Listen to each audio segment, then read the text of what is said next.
SimLabs, the simulation-based lineup builder from RotoGrinders and Fantasy Labs, is your one-stop shop for quickly building expert correlated lineups based on our historical and simulated slate data. Now let's take a look at how easy it is to use. First off, you'll want to select your number of lineups. Next, select which contest type you're playing in, whether it's large field, small field, or single entry tournaments. You'll then decide how much flexibility you want on the range of the results. A higher percentage means more diversity in your lineups, but lowers how the model scores each lineup. From here, you can either force players in or out of lineups, as well as adjust your advanced weight settings. Want lineups that are heavily weighted towards simulation model outcomes? Bump up the simulation weight setting. Or maybe you're interested in seeing which lineups project the best and which players get in those lineups most often, in which case you'll increase the projection weight setting.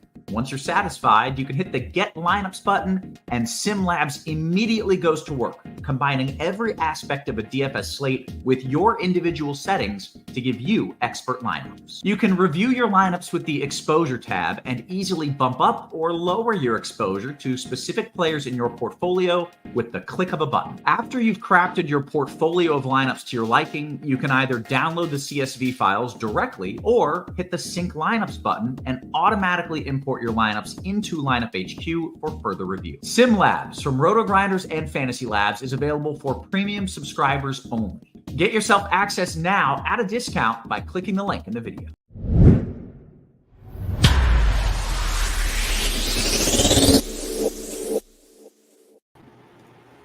What is up, RotoGrinders? New introduction there. Shout out to Kevin Roth talking about little SimLabs. Again, check out the link in the description if you guys want to use that tool at your own leisure. Get yourself a RG Premium, $10 off RG Premium promo. We have $10 off scores and odds as well. You got a 3-day combo for $19.99 if you don't want to fully commit to a month. Myself, Head Chopper, we're going to be talking about tonight's 6-gamer. Well, 6-gamer on DK, 4-gamer on FanDuel. FanDuel decided to leave off those last 2 games, but the slate on DK is 4 early, 2 late.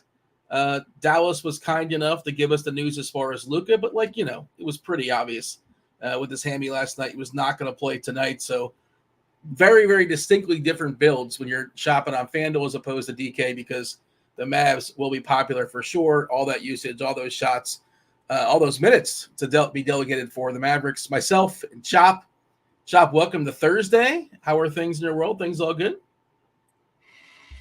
What a weird introduction, man. What a weird introduction. From me or from me or from Roth? That old SimLab things with Roth, whatever. That SimLabs thing, Roth is like, there's no music, there's no hype up. We need some hype up, man, on the intro. Like, they used to drop like a beat in your ear, man, and get you pumped up for the show. That was like putting me to sleep with Ross talking me through the tutorial. But hey, whatever, man. Whatever floats their boat. SimLabs doesn't need any hype. It's just, I'll tell you what, producer Devin, I saw he tweeted out last night.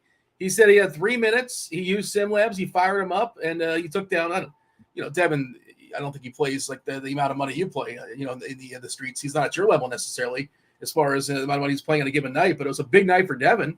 Maybe we can get the screenshot on the old Twitter. But, yeah, he fired up it just sells itself. You don't need any manufactured hype music, right? Just I don't think you get what I'm saying, Dean. SimLabs a great product. Pays for itself, no doubt about it. Fantastic, love it.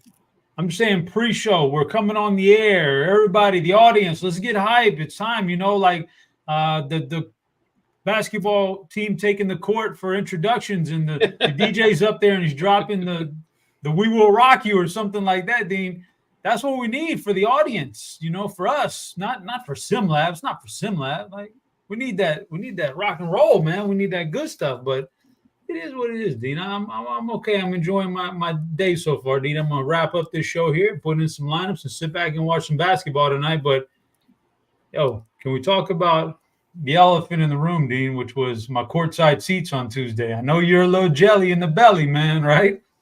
I made it very clear. I've never sat front row. You got to actually watch Wemby play.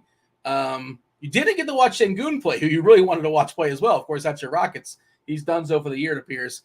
Kirkwood did some spotting. He dropped a picture of you in the Discord. I don't know if people saw that. I happened to catch that. because I was like, you were legit front row. I think you were across the benches, if I'm not mistaken.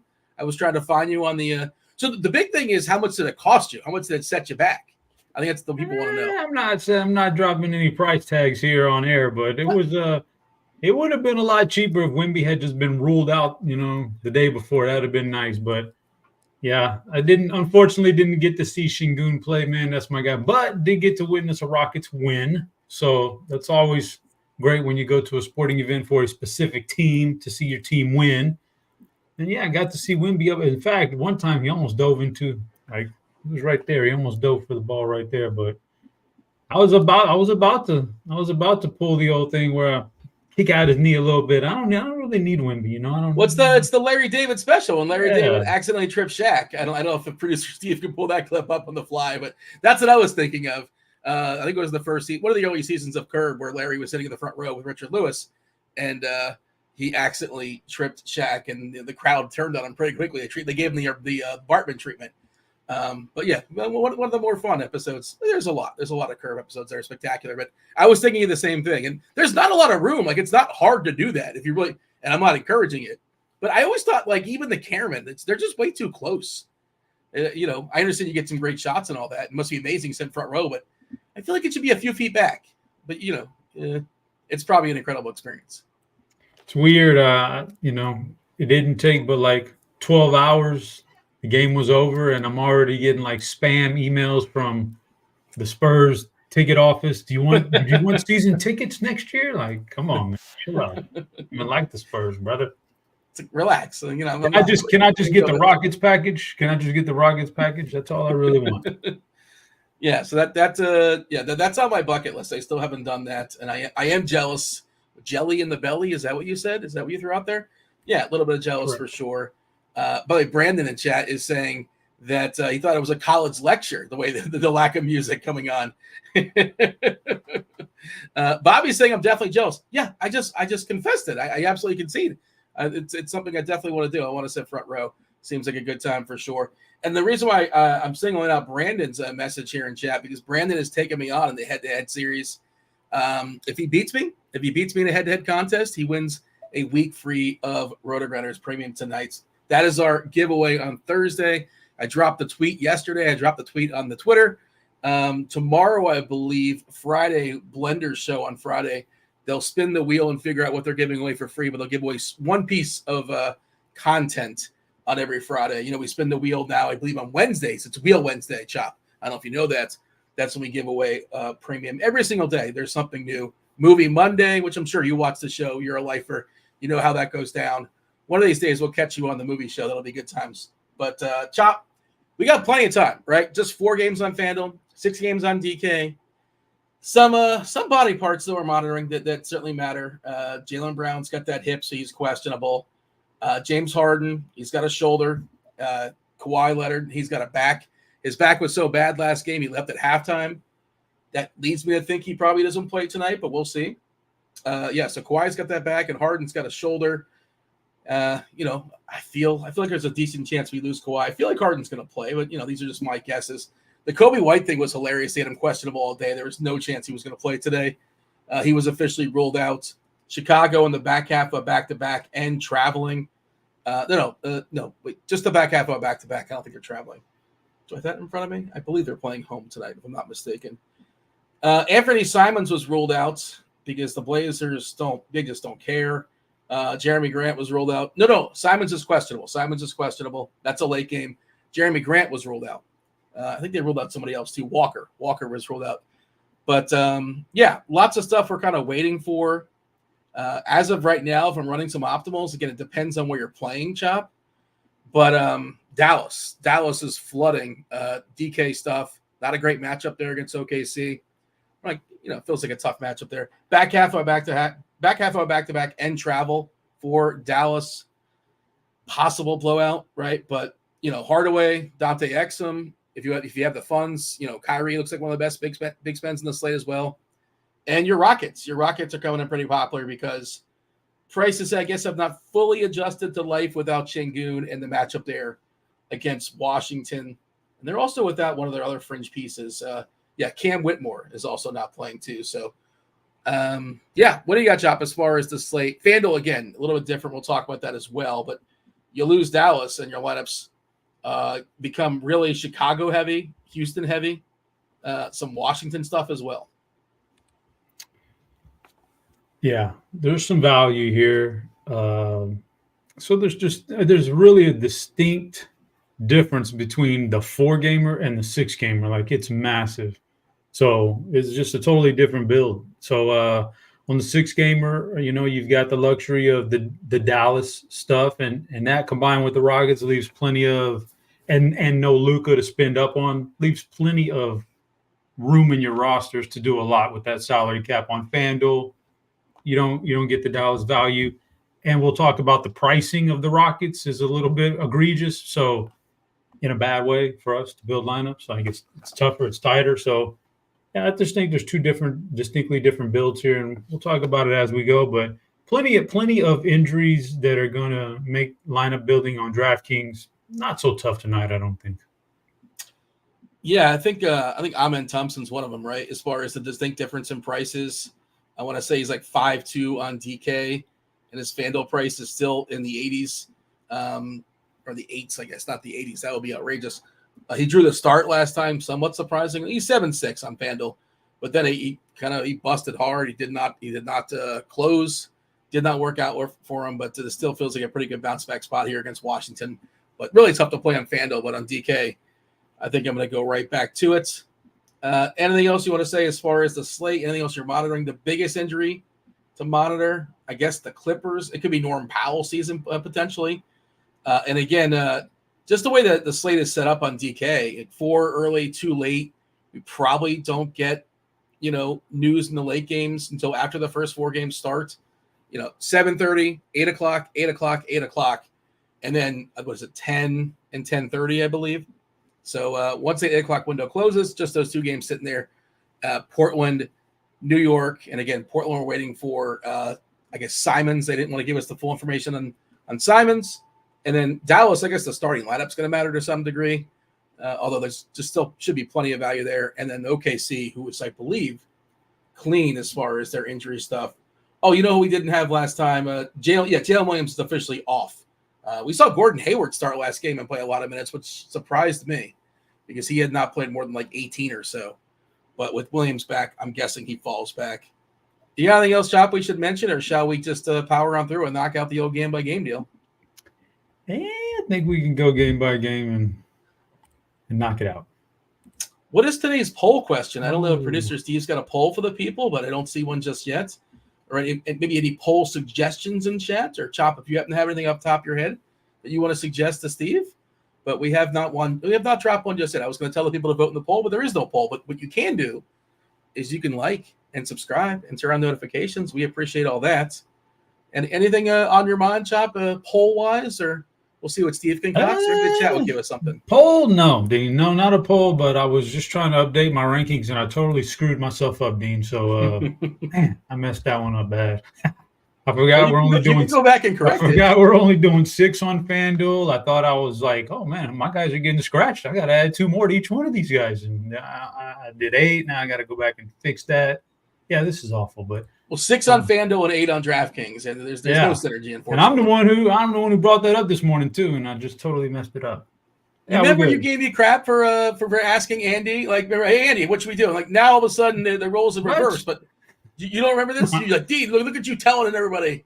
Wasn't that you, or was that somebody else? I'm not. Nobody does. I'm the first one that puts in my rankings. I'm not telling on anybody. You're snitching on people. I'm just trying to get it so I don't have to do double work. I do it one way, and then they come back after I'm done and go, oh, but Chop, we really wanted to do, only 6 on FanDuel.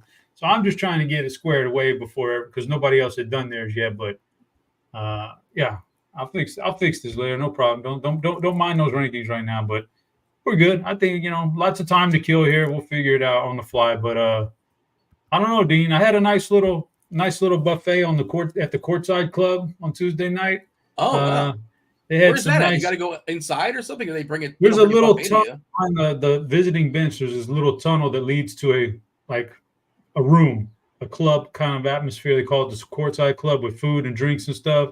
There's also the back wall is a glass wall. try to picture a glass wall, and that glass wall is looking into the tunnel where the Spurs come in and out at, their locker room where they have to go in.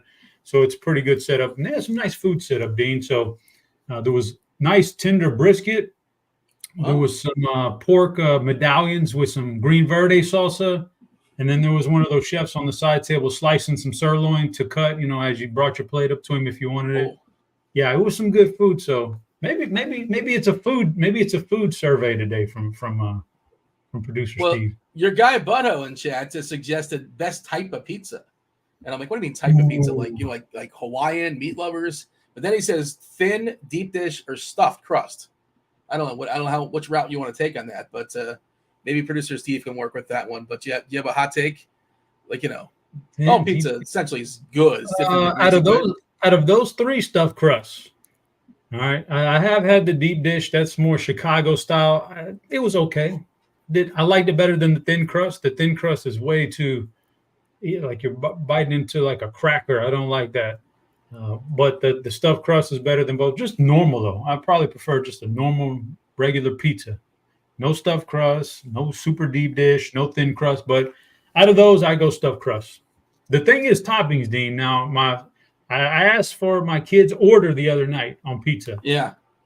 And so, of course, I got to, please everybody. So my daughter, I don't know what her deal is, but she's into, pineapples on pizza now. Okay, so I got it, and I had with ham or just pineapple. The ham's kind of assumed. No, just straight pineapple. Yeah, just straight pineapple. So I had to try one, and I did not like it at all. Did not like that experience at all. At least you tried it, though. Yeah, you gotta try everything once. Yeah. By the way, you mentioned Chicago deep dish. My understanding is the people of Chicago that they will argue with you, and I've never been to Chicago. I've only heard from people that have gone that live there. They'll tell you that the deep dish, that's tourist pizza. The real Chicago pizza is super, super thin. And it's served in squares, I believe. It's kind of like that St. Louis style, I believe. Similar. I don't want to say it's exactly the same, but that's they'll tell you in Chicago. Apparently that's just the tourist nonsense. The, oh God, I can't think of it. Like Uno's. Obviously Uno's is not the place you go to with that sort of style. Okay. We'll have a poll dropping soon enough as far as the pizza, but let's talk about the first game on the slate. There it is. Oh, he went to New York style, thin crust, deep dish, Domino's pizza Hut, Papa John style. If that gets more than 3%, I will be upset. Be very upset with the chat. I can't imagine voting for Domino's pizza or Papa John style. But okay, first game here is Phoenix and the Celtics. 226 is the total. Suns are 5-point dogs here. We'll get the information. We don't have it just yet here at Chop, but we don't know as far as Boston. And I got a feeling they're going to be resting guys the rest of the way, just different players at different times, just because their lead in the East is so significant. They're up by, 8 or 9 games or so. Actually, I wonder, are they ahead of the team and all the teams in the West? I guess that's worth noting, too, for potential finals home court stuff. So that would matter as well. I'm pulling that up on the fly. You happen to know that, Chop, off the top of your head? 51-14 is Boston. Okay, so they're 4 or 5 games up on Denver as well. Yeah, they're going to be coasting. They're up by 9 games on Cleveland. It's not even it's basically locked up already, the 1 seed. Tonight we have Jaylen Brown officially questionable. Just my thought is I don't know how serious these injuries are, but I just think Boston will be resting guys, and they really should. Why not? They earned it. No Porzingis, Brown questionable. Horford, he's off the injury list. He was on it because it was the back half of a back-to-back. As far as Phoenix, Eric Gordon still questionable. No Okogie, no Lee. Little is available. Those guys don't matter a ton. There are some stars here. We got Tatum, the other side, Booker and Durant. Booker came back from injury. They played him a ton of minutes. There was no minutes restriction there. Your thoughts when it comes to the Suns and the Celtics, Chop? Unfortunately, Dean, it's a smaller slate, and all, but I'm not in love with this game unless we get some injury news that breaks our way, which I actually don't think we're going to get a lot of it tonight because these are 2 relatively good teams. And but I can't play. So I know you said Boston, but I'll just get you on my Phoenix take is pretty quick. I'm just not playing very many players ever against Boston unless it's really the right game environment of some sorts. And this isn't it for me, not with Durant, Booker, and Bill all expected to play and Nurkic. So there's not really anything going on there with salaries that anybody jumps out. So I don't want to play anybody against Boston. For Boston, the one guy I have highlighted is Jason Tatum, only because it's a pretty good game in general as far as like who are we playing tonight? Oh, the I don't know, Washington Wizards. Whatever, man. Al, you and Derek can carry the load tonight, something like that. Oh, but we're playing Phoenix tonight. Oh, okay. Yeah, I'm gonna show Durant what's up. So I can highlight Jason Tatum here because of the game, the opposition he's playing. I don't know. It's a TNT game too, as well, Chop. Does that matter? Does some of these guys care that it's on national TV? Everything's on national TV these days. It used to mean a lot more, but I'm sure it matters. The fact that it is on TNT just should highlight the fact that it's a pretty good game in general. So I would say Tatum is the guy I would, if somebody starts to drop out, if Jaylen Brown doesn't play tonight, or for some reason Horford is scratched, something like that, then we can revisit it later in the show. But as of right now, I'm only on Jason Tatum in this game, only because I think he's probably the best player in the game. And I think every once in a while he does show up pretty big. And so I would think maybe tonight is the night.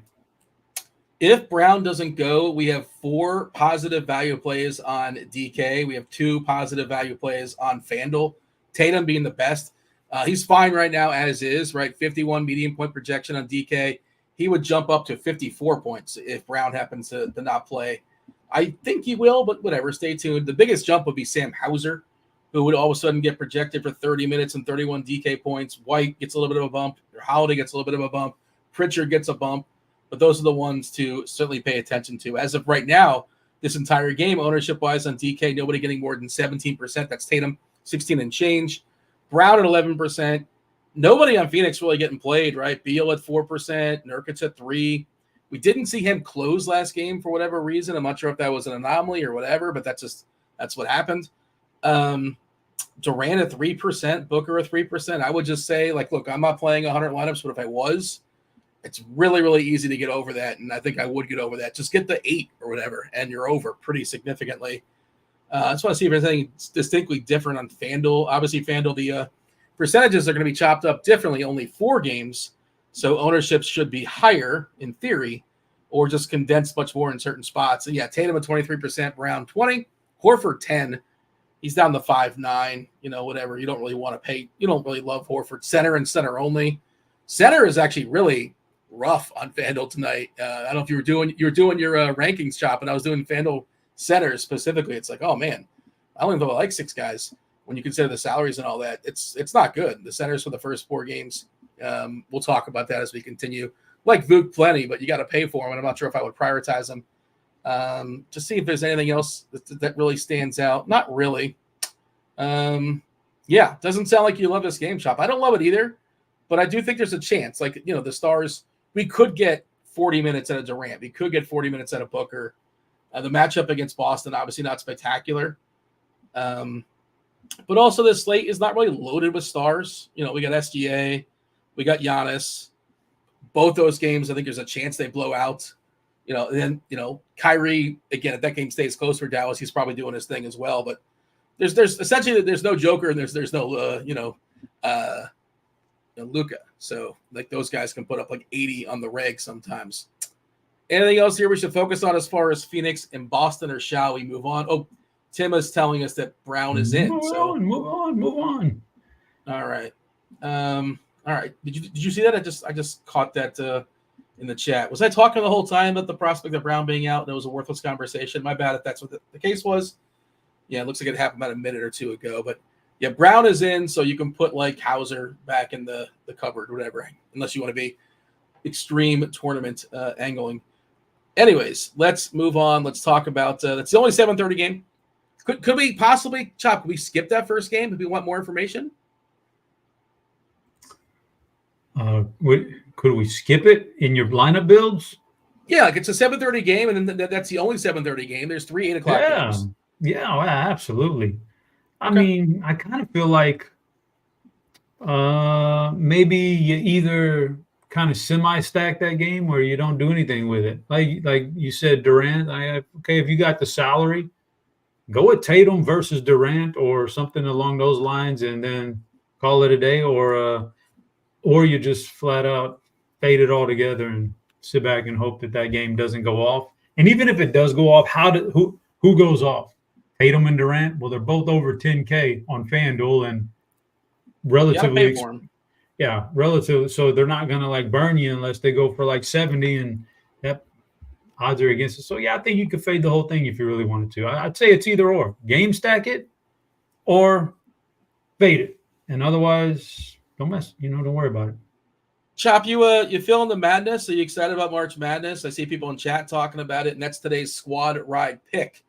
Have you been watching the college basketball throughout the day? You care about such things? I think you're a college basketball guy. Oh yeah, for sure. Oh, they didn't use my Houston pick for squad rides? That's a shame. That was a win. That was an easy win. Well, you're a homer. Oh, so Houston already won? It already happened? Yeah. That's your team. Oh, I know, Dean. That's why I know I have inside info, Dean. I know how it works with the team. Would you ever pick against them, though? I have absolutely put all ins in the secret chat against Houston in the right situation. Just know because I know. What about me? Let me know, Chop. I can use a few bucks. Yes, I know this team, Dean, inside and out. So today was definitely one where they were going to cover that spread for sure. So, look, I love March Madness, man. I've been playing a lot of DFS with it this past week and a half or two, getting warmed up for the big tournament. I'm ready, man. It's good stuff. Speaking of which, Dean, we do have some projections here. We're going to have some projections for March Madness tournament. We already got some. Tuttle's already been working behind the scenes on it and putting some stuff out for us. So if you guys have DFS, for DFS, some actual player projections for the tournaments. So if you haven't noticed that, you can get you some. If you're part of the package, which I think is the big package, get on over there and get you some player projections for college basketball. It's fun stuff. All days, like they had a big slate this morning. They'll have one tonight. They had a big one yesterday morning, yesterday night. It's going to be like that for several weeks now. It's fun stuff. Any sweats for you? Anything interesting? Anything of note so far? With the help of the projections and just kind of eyeballing the games and knowing what I know, I've actually had 2 second place finishes in the bigger DK tournaments for college basketball the last 2 weeks. Unfortunately, the biggest ones they don't pay that much. It's 3K or 5K up top, either or. And so pretty top heavy anyway. So second place is not like great stuff, but I was able to get second place in a couple of them. And thanks to Total's editing of the projections. Several people, and I guess it's because multiple people talked about Villanova. Villanova is our squad ride play of the night. I did get on that. I think I got it at a late because I got them plus 3.5. I guess it was 3.5, depending on where you're shopping. But that is today's squad ride pick of the day. If you like to dabble in such streets, again, we have a $10 off first month's promo. 4 scores and odds, $10 off your first month for Combo Premium. And like you said, Combo Premium, I assume it includes, I know it has all the sports with the exception of NASCAR. So I assume that means, like you said, it's the big package. So that will be included there as well. If you want to grind some college basketball, we'll go ahead and those links are either in the description or they'll be dropped in the chats or possibly both. Philadelphia at Milwaukee. Philadelphia's offense has been pretty inept these days. 218.5 is the total. Milwaukee is an 18-point favorite as far as who's in and who's out in this game. Nothing new with Philly. Melton's still out. We haven't seen him in a while. Covington, haven't seen him in a while. Of course, Embiid, who knows if and when he will come back.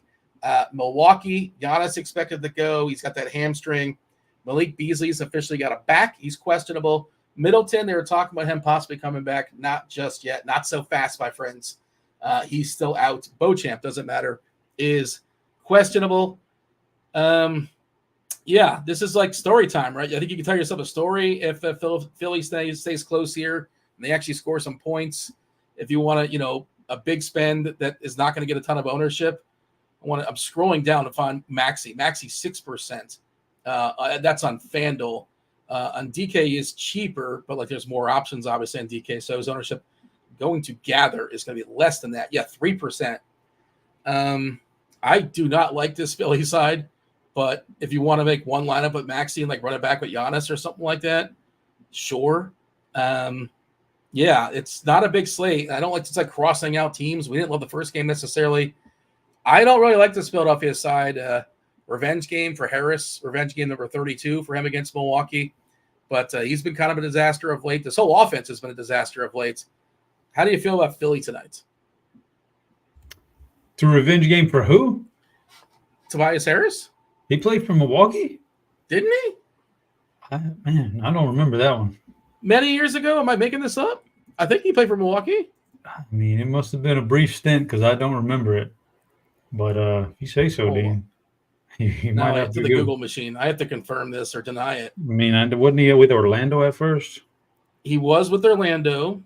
He started his career at Milwaukee at 19 years old. Really?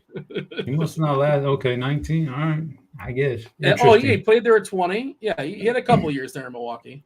Okay, good for him. A little revenge for him. All right, I think Maxey is the one guy that I have highlighted for Philly, probably in this whole game actually, but just because he's had some good games and some success against Milwaukee this year, so he's fine. I know 2 bad games in a row, but that doesn't mean that much.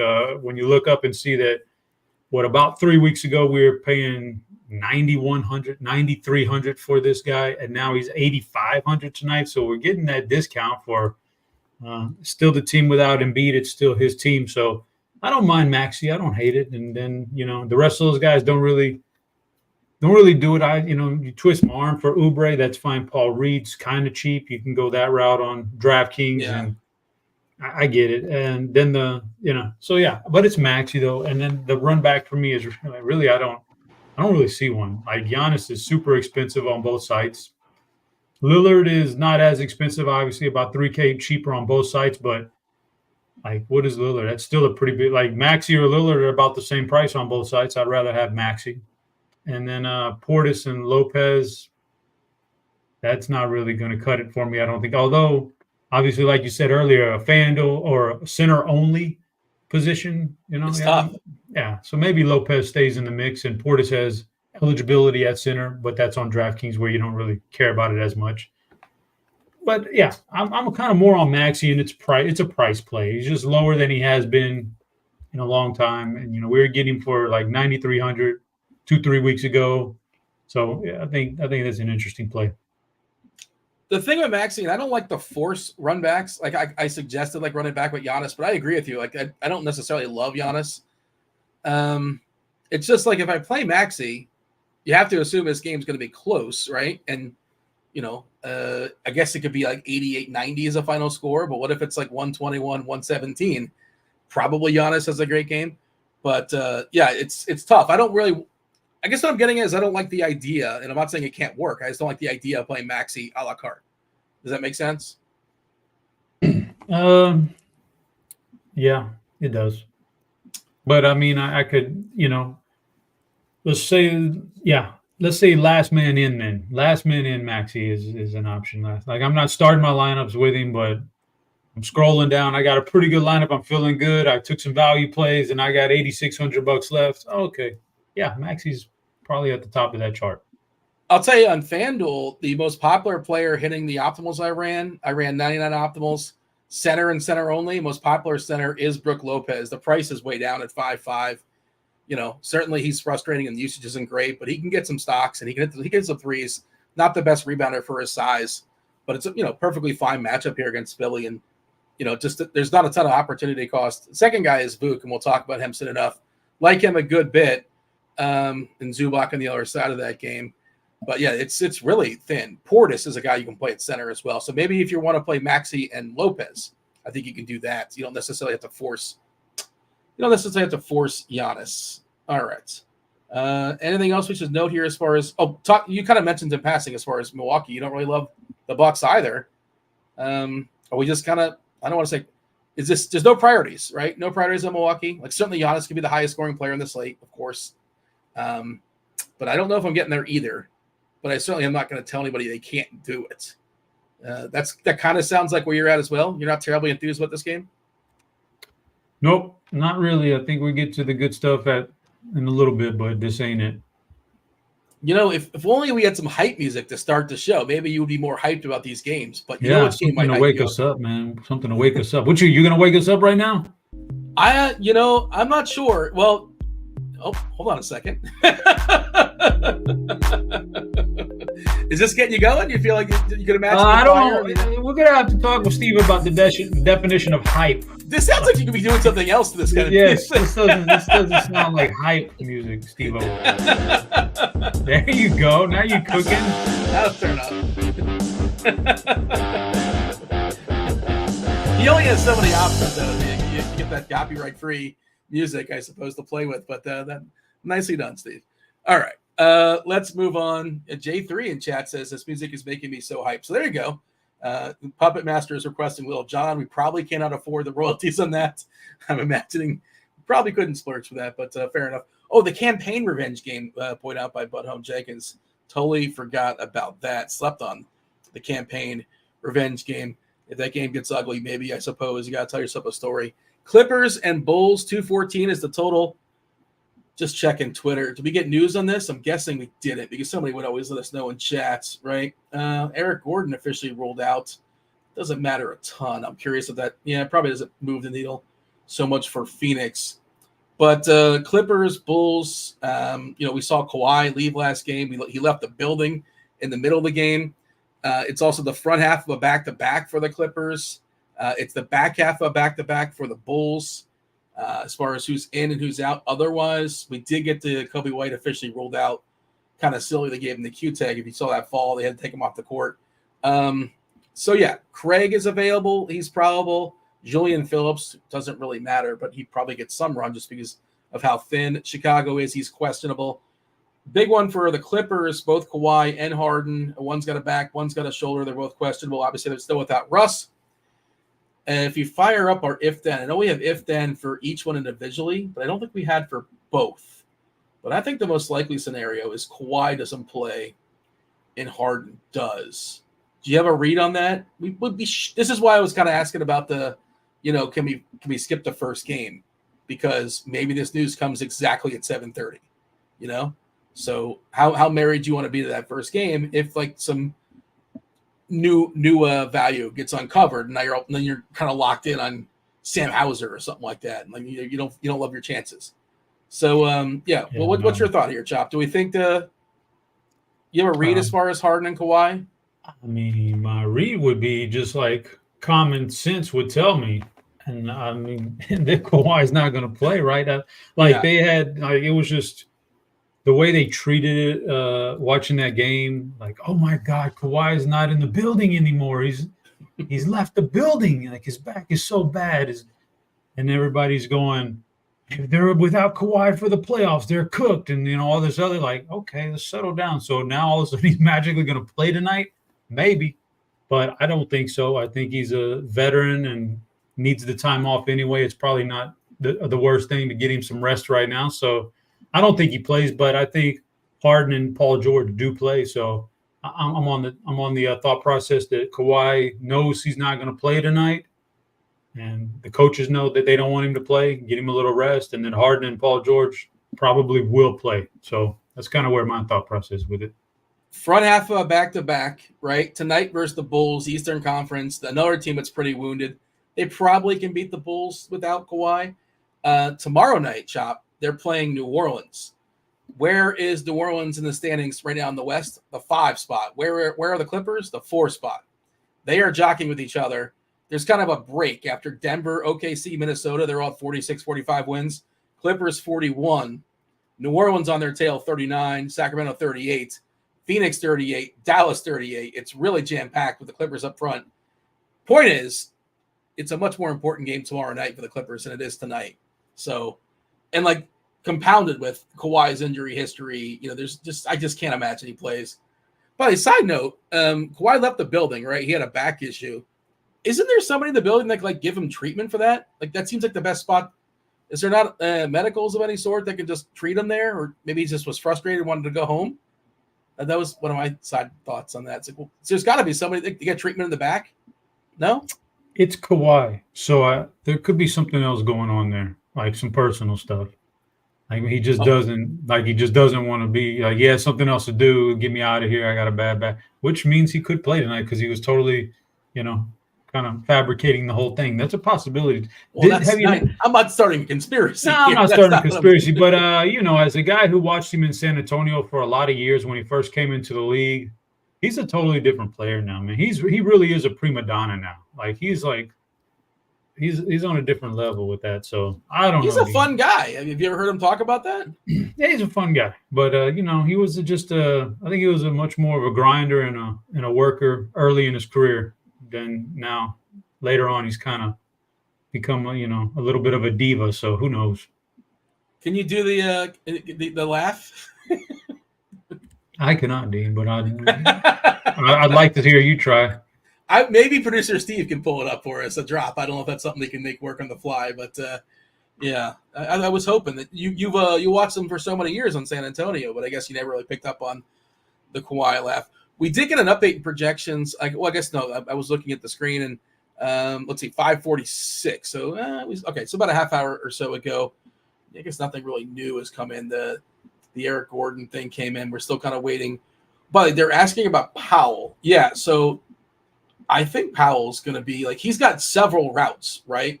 There's a chance that Harden doesn't play. There's a chance they both don't play, both Leonard and Harden. And then all of a sudden, Powell might become one of the best dollar for dollar plays in the slate. That's hard to do on DK because of all the Dallas stuff, and we'll see the prices. We'll talk about them soon enough. But if we have just Kawhi not playing tonight, Powell, we get a projection of around 27, 28. Harden, of course, would look really good, 48 DK point projection, assuming he goes. There's a lot of if-then stuff. Can't really give out every single scenario. What about Chicago? No Kobe White, but the minutes are going to be crazy. Let's see if I have not looked at our minutes projection on Chicago, but I imagine it's going to be silly. They're also coming off not just the back-to-back, but overtime last night. We saw DeMar DeRozan hit a three. He never hits threes. A three-pointer to tie the game with 1 second to go, maybe even less than that. DeSuma, we're projecting 38 minutes. DeRozan, 38 minutes. Vuk, 36. Caruso, 32. And it's tough for him to play 32 in the back half of a back-to-back. Torrey Craig, who I saw hitting some fringe optimal stuff, which I hate. And who wants to play Torrey Craig? 25 minutes. Drummond, 16. I was thinking, it's just the Clippers are a terrible team to run those double bigs against. But we are giving 16 minutes to Drummond just because of how thin and how bad that bench is. What do you think of Chicago? Because, matchup against the Clippers not spectacular. Would get better if there's no Kawhi. But the minutes are certainly there. And I'm told minutes equal money. Chop, what do you got as far as the Bulls? I like them. I like this game. The best we've had so far. I like it. But for Chicago, So the Kobe White thing opens up. Io's he's been good anyway, even with the full healthy lineup. So he's going to be perfectly fine tonight, especially if Kawhi is not there, which we assume, then defensively it shifts things for the Clippers and it's a trickle down effect. And so Io could take advantage of that in the backcourt. So I like him. Vooch is the guy I highlighted in the survey today for a couple of reasons, but this is just assuming that Zubac is going to play, I don't know, and that's another trickle-down effect with Leonard in the minutes. But Zubac, let's say anywhere between 25 and maybe 30-plus minutes tonight. That's, a lot of minutes against a true 7-footer that they're going to need Vuk out there that helps out his cause, as opposed to playing Indiana the other night where you get run off the court in the pace of the game. So that won't happen tonight. So I like him. And then, of course, DeRozan. You have to highlight after the Kobe White gets scratched. So DeRozan's definitely in the mix. And I'm not as much on Caruso, but I've seen the name pop up in, some optimals now because of the Kobe White news. I'm not on him, but I get it. So there's clearly a path here for a couple of different Bulls in the same lineup. Just got an update when it comes to projections. That's 2 minutes or so ago. Somebody running some more optimals. Friend of the show, Chris Kirkwood in chat, saying Kawhi's getting slandered. He couldn't walk last night. Yeah, what are you doing slandering Kawhi? You didn't like his stay in San Antonio. But he's also congratulating you, Chop, for releasing your conference tourney play of the week last night with Cincinnati. Did I miss another winner? Chop, you got to hook me up with these winners. Come on. That was easy peasy right there. That thing was over with pretty quickly. Was that on Scores and Odds and I missed it, or did you? I did post it on Scores and Odds. I had to boost my record up over there, so I had to post it. But yeah, that one was a good. Every once in a while, you get the good ones come across like that. That was the play of the week, the play of the century. What was that? How many units did you put on that one? So far in college basketball, that's the play of the season because it's my first one. But I've been. See, Dean. Here's the thing. I'm not a volume gambler as far as like releasing plays. I do like to watch stuff specifically, situations, and then play to them. I'm not one of these guys that are going to grind CLV and like I don't have the whole unabated every single line in the universe pulled up on my board and I'm going to get the best line. That's not me. I have to have spots where I see what's going to happen. I see the board pretty clear. And so far in the thing, I've seen the board pretty clear a couple times. That's good. Several people in the chat have come at the squad ride picks. Herbert Good saying Villanova's a bad pick tonight. I don't know.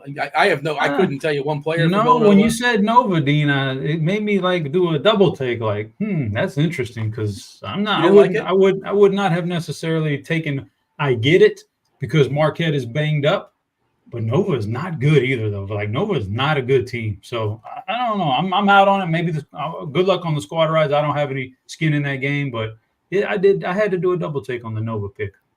I blindly followed. I will blindly follow that kind of stuff. I'll tell you one thing I blindly follow on that does really well is the NHL prop model on Scores and Odds. I'm not sure if you've ever dabbled in those streets. And like a lot of the times, Chop, it's like some dude, you can't pronounce his last name, over under like 1.5 blocks. And like I'm not watching the game and sweating blocks, but like Dane does a good job of finding those, and the model does a good job finding those. Yeah, but again, I know nothing about that. I love hockey, but that's not something I have an angle on when it comes to the block stuff. But if winner's a winner, you give me any winner and I'm good to go. I don't care what it is. If it's a winner, I'm happy to play it. Let's move on from Chicago and but we didn't do the Clipper side yet. Oh, I thought we sort of like, okay, go ahead. Oh, I didn't. I just give it brief. I don't think Kawhi plays. If he does, it changes everything. So that's on me. But I don't think he plays in his absence. I like Harden and Paul George as a good spin up. Just for the same reason I like Vuk, I like Zubac. I think both big guys are going to be on the floor a lot versus each other, and that's good. And if indeed Kawhi Leonard does get rolled out, I like Norman Powell to step up as a nice little salary saver. So that's where I'm at. Does not seem like a big deal, but just Julian Phillips was just rolled out. He was getting 16 minutes for Chicago, one of their key players off the bench. Just trying to think where those minutes would go. DeLon Terry probably gets them, maybe gets them. Or Bidham. Maybe it's Bidham. Yeah, somebody gets us. I'm not sure if it's one clear guy. Just they're going to want to play these starters as much as they can play them, and that's that. I know it's the back half of back-to-back, and I know they went in overtime last night. But, yeah, I think there's a chance we get, like, 40-minute Dosunmu, like 39-minute Vuk. I don't know how much they can push Caruso. Maybe Torrey Craig gets, like, 28 minutes. I don't want to play Torrey Craig. But, yeah. Okay. Did you have a thought on that, Chop, with Phillips being rolled out? Is there anything that kind of jumps ahead? Little baby increments, little upgrades across the board, but nothing really significant? No, I'm not. Like if I'm in a cash game, grinding it out, yeah, maybe you could identify somebody who's going to get a few extra minutes. I'm playing the GPP, so I'm not trying to roster guys with like 18-point ceilings. So I'm not going to grind that one. I'm not going to grind those guys out. We just got a Rockets lineup, by the way. FEV, Jalen Green, Thompson, Brooks, and Jabari back playing center. Okay, as expected. And that's right on cue because that's the next game here, Chop. Your Rockets taking on the Wiz. 10-point favorites here. 227.5 is the total. Still, adjusting to life without Şengün. No Whitmore as well. Tari Eason shut down for the season. Washington without their bigs. No Holmes. He's got that toe. Bagley, of course, is done. Well, he's not available. Shamet, unavailable. We're expecting Kuzma to continue starting at the 5. That would make a ton of sense. Washington versus Houston. Is this a get-right spot for Houston? Amen just really tanked last time as chalk. I thought he'd be sneaky because he'd be coming off the bench. They ended up starting him, and that did not work out. Talk to me about your Rockets here, Chopper. Feels like a great spot across the board. Yeah. So, okay. This is how I see this game playing out, Dean, with Jabari Smith getting the start at center like he did against the Spurs. The thing about the Spurs was they were big almost the whole game, like either Wemby or Zach Collins in the game all the time. it kind of made Jock Landale become a thing. He had to play like 25 minutes because of that. And I think that kind of messed up Jabari Smith a little bit too, and things like that. So now we go fast forward today. Jabari's back starting at the center, but who's he against? A pretty small team and Kyle Kuzma. Because Rashawn Holmes is out, Kyle Kuzma should be starting at center again, which has been the trend the last couple of games. Oh, well, now Jabari can take advantage of this matchup and get a lot more time at the 5 against Kuzma. I like Jabari as I don't know what. I think a double-double's really in play. The ownership, I think, looks pretty high on DraftKings. I don't know what it is on FanDuel, so I'm not saying he's under the radar, but I do like him to have a really nice game today. And as far as the rest of the guys, Fred VanVleet's going to get plenty of usage. His playmaking is going to tick up with no Şengün. His shot taking is going to tick up slightly with no Şengün. So he's just a rock solid play at this price. Jalen Green is obviously scoring dependent most nights, so that's a hit or a miss, but we've seen he can deliver a big performance, and this is a good matchup for him. Amen Thompson, very interested on DraftKings. That price is really tough to swallow on FanDuel, but I guess that would make him contrarian if you think. But I don't think he has the upside for you to pay that. Like Jalen Green's 74 on FanDuel, and I'm in 76. Jalen has much more upside, so I would take Jalen. But I'm in squarely in play on DraftKings. He can fill a little bit of the whole box. Probably not going to play as much of the point guard position or the one position. With no Şengün, he's probably going to shift down the line a little bit, play a lot more wing, and play a lot more power forward in some sets, and that's going to help his rebounding, but it's going to lower his assist rate and probably his scoring. But I think he's a fine play on DraftKings, and the punt is Dylan Brooks if you really want to go there. He has to hit some three-pointers or stumble into a bunch of steals and blocks, which could happen, but that's a kind of a chalky play. It was a chalky play the other night. It didn't work out. It's going to be chalky again. It could very well not work out again because Dylan Brooks doesn't really – by the way, Dylan Brooks is not a very nice person, even in real life. This is not just a thing for TV and the NBA. He's just not a nice person, but that's beyond – Did you ever run in with them? Or we're not going to talk about it, Dean. We're not going to talk about it post halftime. You can't just throw that out there and then just we did have an altercation during the halftime warm-ups coming out of the tunnel where they were on the court and they were warming up on, but that's a different story. But this is not a persona he puts on for the TV or just for games. He is not a nice person, but he is a hit or miss in DFS as far as what he does. So if he's going to be chalky, I certainly don't need to play that kind of chalk, but it is what it is, a salary saver. But again, I'll recap it. Jabari, I probably like the most. And Fred is probably the safest. Jalen, a big time upside. And I'm in just a nice salary saver on DraftKings. So the ownership stuff, FanDuel is interesting. You mentioned how Amen's is not going to get rostered over there. Yeah, 7%, 6%, because he's 7.6. A little bit cheaper. Jalen Green is projected for 10 more points as a median projection, close to 10. 44% owned in FanDuel, 43% for Brooks, 42% for Jabari Smith, 40% for FEV. Man, first optimal on FanDuel has 4 Rockets. Second one has 4 Rockets. Third one has 4 Rockets. Would we not play 4? Would we lock it at 3, cap it at 3, or are you open to playing 4? I would definitely put a rule, and if I'm running those kind of lineups, put a rule 3 max Rockets. I think you can get by with 3, 4 or 5. I think you're really stretching it. Yeah, well, FanDuel won't allow you to play 5. They lock you at the 4 is the cap. Beasley, by the way, out for Milwaukee. Pat Bev officially available.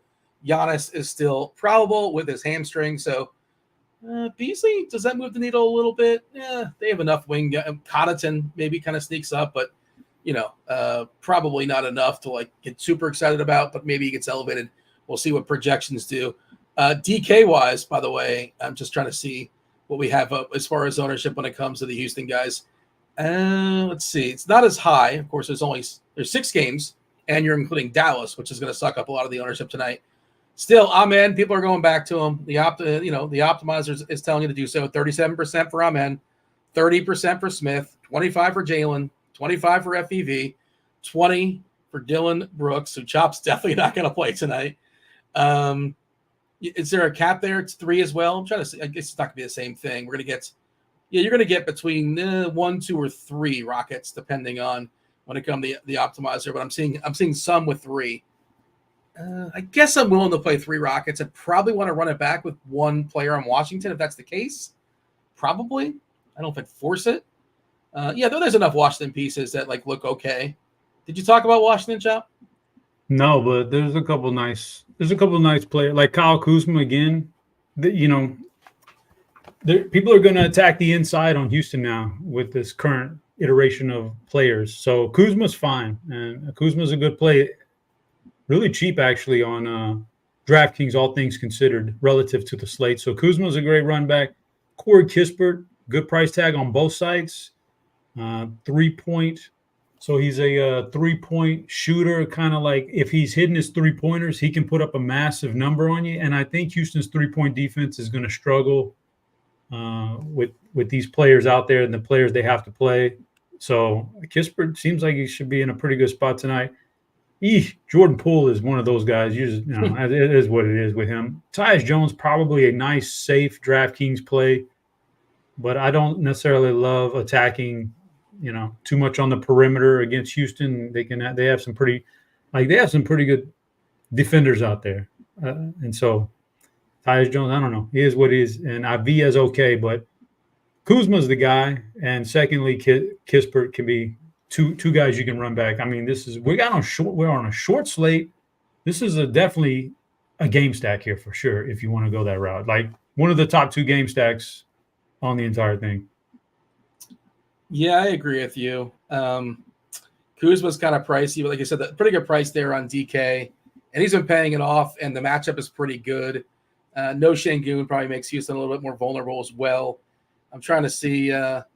We did get a new batch of projections. So what's the projection say, Dean? Then I want to share something with you real quick. Are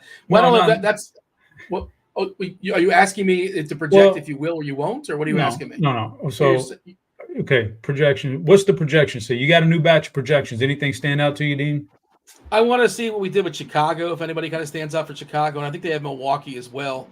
We gave, let's see, Craig has now jumped up to 29 minutes, so he gained a few more. So he might hit some stuff. He might. There's a lot of value, obviously, in the. Probably he's going to hit some stuff on FanDuel, which is the problem because nobody wants to play Torrey Craig. But I guess if he gets a few more stocks, he gets an extra point or 2. Everybody else is like 16 minutes. Yeah, they introduced Terry Taylor for a couple minutes as kind of a hedge, but nobody else looks spectacular. But that Chicago bench is really, really thin. And we have a Milwaukee update, too. Is it going to be Pat Bev that gets the bump? We're giving Connaughton 30 minutes. Beverly expected to start. Yeah, I guess they're expecting Connaughton to start. But I think that's... No, Beverly's expected to start. Oh, is that the note? Yes. No. Okay. Yeah, that's the Twitter stuff. Beverly is expected to start. So that projection is going to change. That just came in a minute ago. They'll flip that. But, all right, what did you want to share with me, John? Well, I just want to say that on this Houston game, this is a must-win for Houston, Dean. I'll tell you why. The season, we don't have that much time left in the season, Dean. And I've got Houston over 32.5 wins, and they're sitting on 30 right now. And I looked at the schedule today. Yeah. Without Şengün, without Whitmore, without Tari Eason, man, they are going to have a hard time finding 3 wins the rest of the way. So this is a must-win. I've got to have this win by Houston tonight, or I might be kissing that ticket goodbye. Okay, so you got Cleveland at home, probably not. At Washington, maybe. At home versus the Bulls, maybe. At home versus the Jazz, maybe. No, you got Portland at home. You're saying that so nonchalant, but remember they're down Şengün, they're down Whitmore, who's probably won't play again this year, I don't think, and of course Eason's already had a certain that's a lot of fire. Şengün's the big one, man. Have you seen the Blazers play? You got the Blazers twice. You have Washington twice. You got this, man. Lock it up. Dean, I don't know, man. This is a must win. I thought you were going to talk as far as playoff stuff and they have no playoff aspirations. The West is. It's locked. No, the West is too deep. The West is too deep. There's no way. It's not. They're the 11th team, but they're on the outside. The Lakers and the Warriors are fighting for play-in. There's not. You can't get into the West unless maybe next year, Dean. They're not that far away. I like the young core of the Rockets. Let's say that. I like the young core. At some point, I think it's going to, entice a veteran star player to come there, or they're going to find another really good player in a trade that somebody else doesn't want to pay, a la James Harden or Tyrese Halliburton. You can get in a trade. They don't want to extend them, and especially with the new max contract rules where Jaylen Brown's making like $500 million over the next 2. So somebody will slip up and give you, but they're going to need that. But I like the young core, Dean. But this year is not it, man. The West is too good this year. I thought there's a chance they move on from Green. He just kind of has those up and down games, and especially if Amon keeps pushing forward, we'll see. Don't have a lot of time to get into that. By the way, Chief in chat, he's got sources. He's saying that supposedly Kawhi is going to be active tonight. That would really surprise me. Again, we kind of laid it out earlier, but even being on the front end of a back-to-back and a much more meaningful game tomorrow night. But all right. Will might have some sources. I will be shocked if Kawhi plays tonight. And I think you both kind of thought that earlier, but maybe he plays. Maybe Harden's the guy who sits. Who knows? That's the end of the FanDuel slates. You got 2 more games. Wait. Harden is out and Kawhi is in. The old switcheroo. Look at that. Oh, that's not bad. That's not bad, Dean. I don't mind that. At least, if it was all 3 of them in, we'd be in rebuild mode. But that's not terrible. Where are Will's sources? I like Will's sources. He's 1 for 1 on sources. Bones Highland's going to draw the start for James Harden. Look at that. Bones alert. Okay. But I think he probably doesn't close. And I thought usually it's Coffee, right? Amir Coffee not starting? Huh. And Powell's the guy that generally gets the most run. Okay. That's interesting. Did not expect that. I'd say, you can get a little boost out of Terrence Mann now. That's not bad. How much is Bones? Is he 3? He's 4'1". 4'1", and Terrence Mann is 4'7". I prefer Terrence Mann. They're probably just keeping I don't know. I don't know. I don't think Bones is the answer, though. I don't think so either. He's going to start, but I do not anticipate he closes. We'll see. And Kawhi was I told you this guy was probably faking it. Probably he just wasn't really faking it. He probably really did just want to get to the strip club sooner than later. You said he had plans. His plans are already booked. He had a game. That was his planner didn't say leave game. It's not going your way. Minnesota swings the momentum, makes this massive comeback, and you're like, let me get down to the, see destiny down at the club here. And that's that. So there's a lot of time. The night is young. All right. So if Kawhi, okay, so let's assume the injury was real. Maybe he's limited tonight too. Maybe he's not his full self, and then Paul George why really play him. That doesn't make any sense. That's what I'm saying. But if the guy could not walk and they had to bring the wheelchair to him and get him and rush him to the hospital after in the middle of the Minnesota game, he couldn't even come back to the bench in his uniform because it was so bad. Then he's got to be a little bit limited, right? Maybe they put everything on Paul George tonight. This looks like a good Paul George blow-up spot. I like that one. I'm floored that Kawhi is playing. If his numbers are his lines, the prop stuff is his average, whatever it typically is, I will bet the under on it but I'm already wrong. Now I'm just doubling down because I just can't believe he's playing. Anyways, let's move on. Again, DK slate includes the last 2 games. These games, especially the Dallas side, no Luka. 233.5 is a total. Dallas 11-point dog, back-to-back and traveling. Potential blowout on layaway, but lots of value. All it is Luka. Luka's out, but that changes so much there. OKC is fully healthy. Jalen Williams is off the injury report.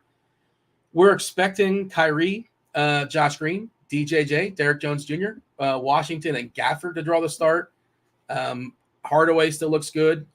He's projecting really well. Dante Exum projecting really well. Both those guys project really good because the prices are just so low, and they're going to be coming off the bench and playing, I guess, mid-20s minutes. That's what we're projecting. Go ahead and pull that up here. Ownership wise, Kyrie 51%. Man, that's such a big number. But he's 8-4, and the usage, he was awesome last night. Going to be tasked with everything else tonight. We're expecting 50 points as a median projection, so it just looks really, really good dollar for dollar. Dante Exum is at the floor at 3.6 essentially. 24 points is a median projection, 25 minutes, which is not outrageous. We're not giving him too much. there's a chance he starts. And Hardaway giving 28 minutes, 26 fantasy points, and he's all the way down to 4K. There was a time where Hardaway was like in the 7s and the 8s. Of course, that was when Kyrie and Luka were out, but just kind of addressing the point, it's really, really cheap there as far as the asking price. Washington and Gafford look pretty good too. How much Dallas is too much Dallas? Give me your power rankings, and is your lineup going to tell a story if this game is close, if it's not close? Because it certainly feels like a game where OKC can just shellac them. Well, first of all, Dean, I'd like to say that people in the chat are saying that maybe Chiefs sources are Jack Settleman. Jack Settleman from Twitter is Chiefs sources. That guy's like 1 for 17 or something, right? Apparently he got it right tonight. That's cheap connection, but like I don't know, Dean. Like blind squirrel. This game, even with the Luka being ruled out, just doesn't jump out to me. I was finding very, very difficult to figure out an OKC guy, So I plugged in, I put down Chet Holmgren because the salary, so much cheaper than I don't want to pay that much money for SGA in a game like everybody says now it could be a big time blowout, and just not an appealing game in general. Even before Luka got ruled, it just wasn't appealing. So I put Chet because he's cheaper. So Chet or Jalen are fine.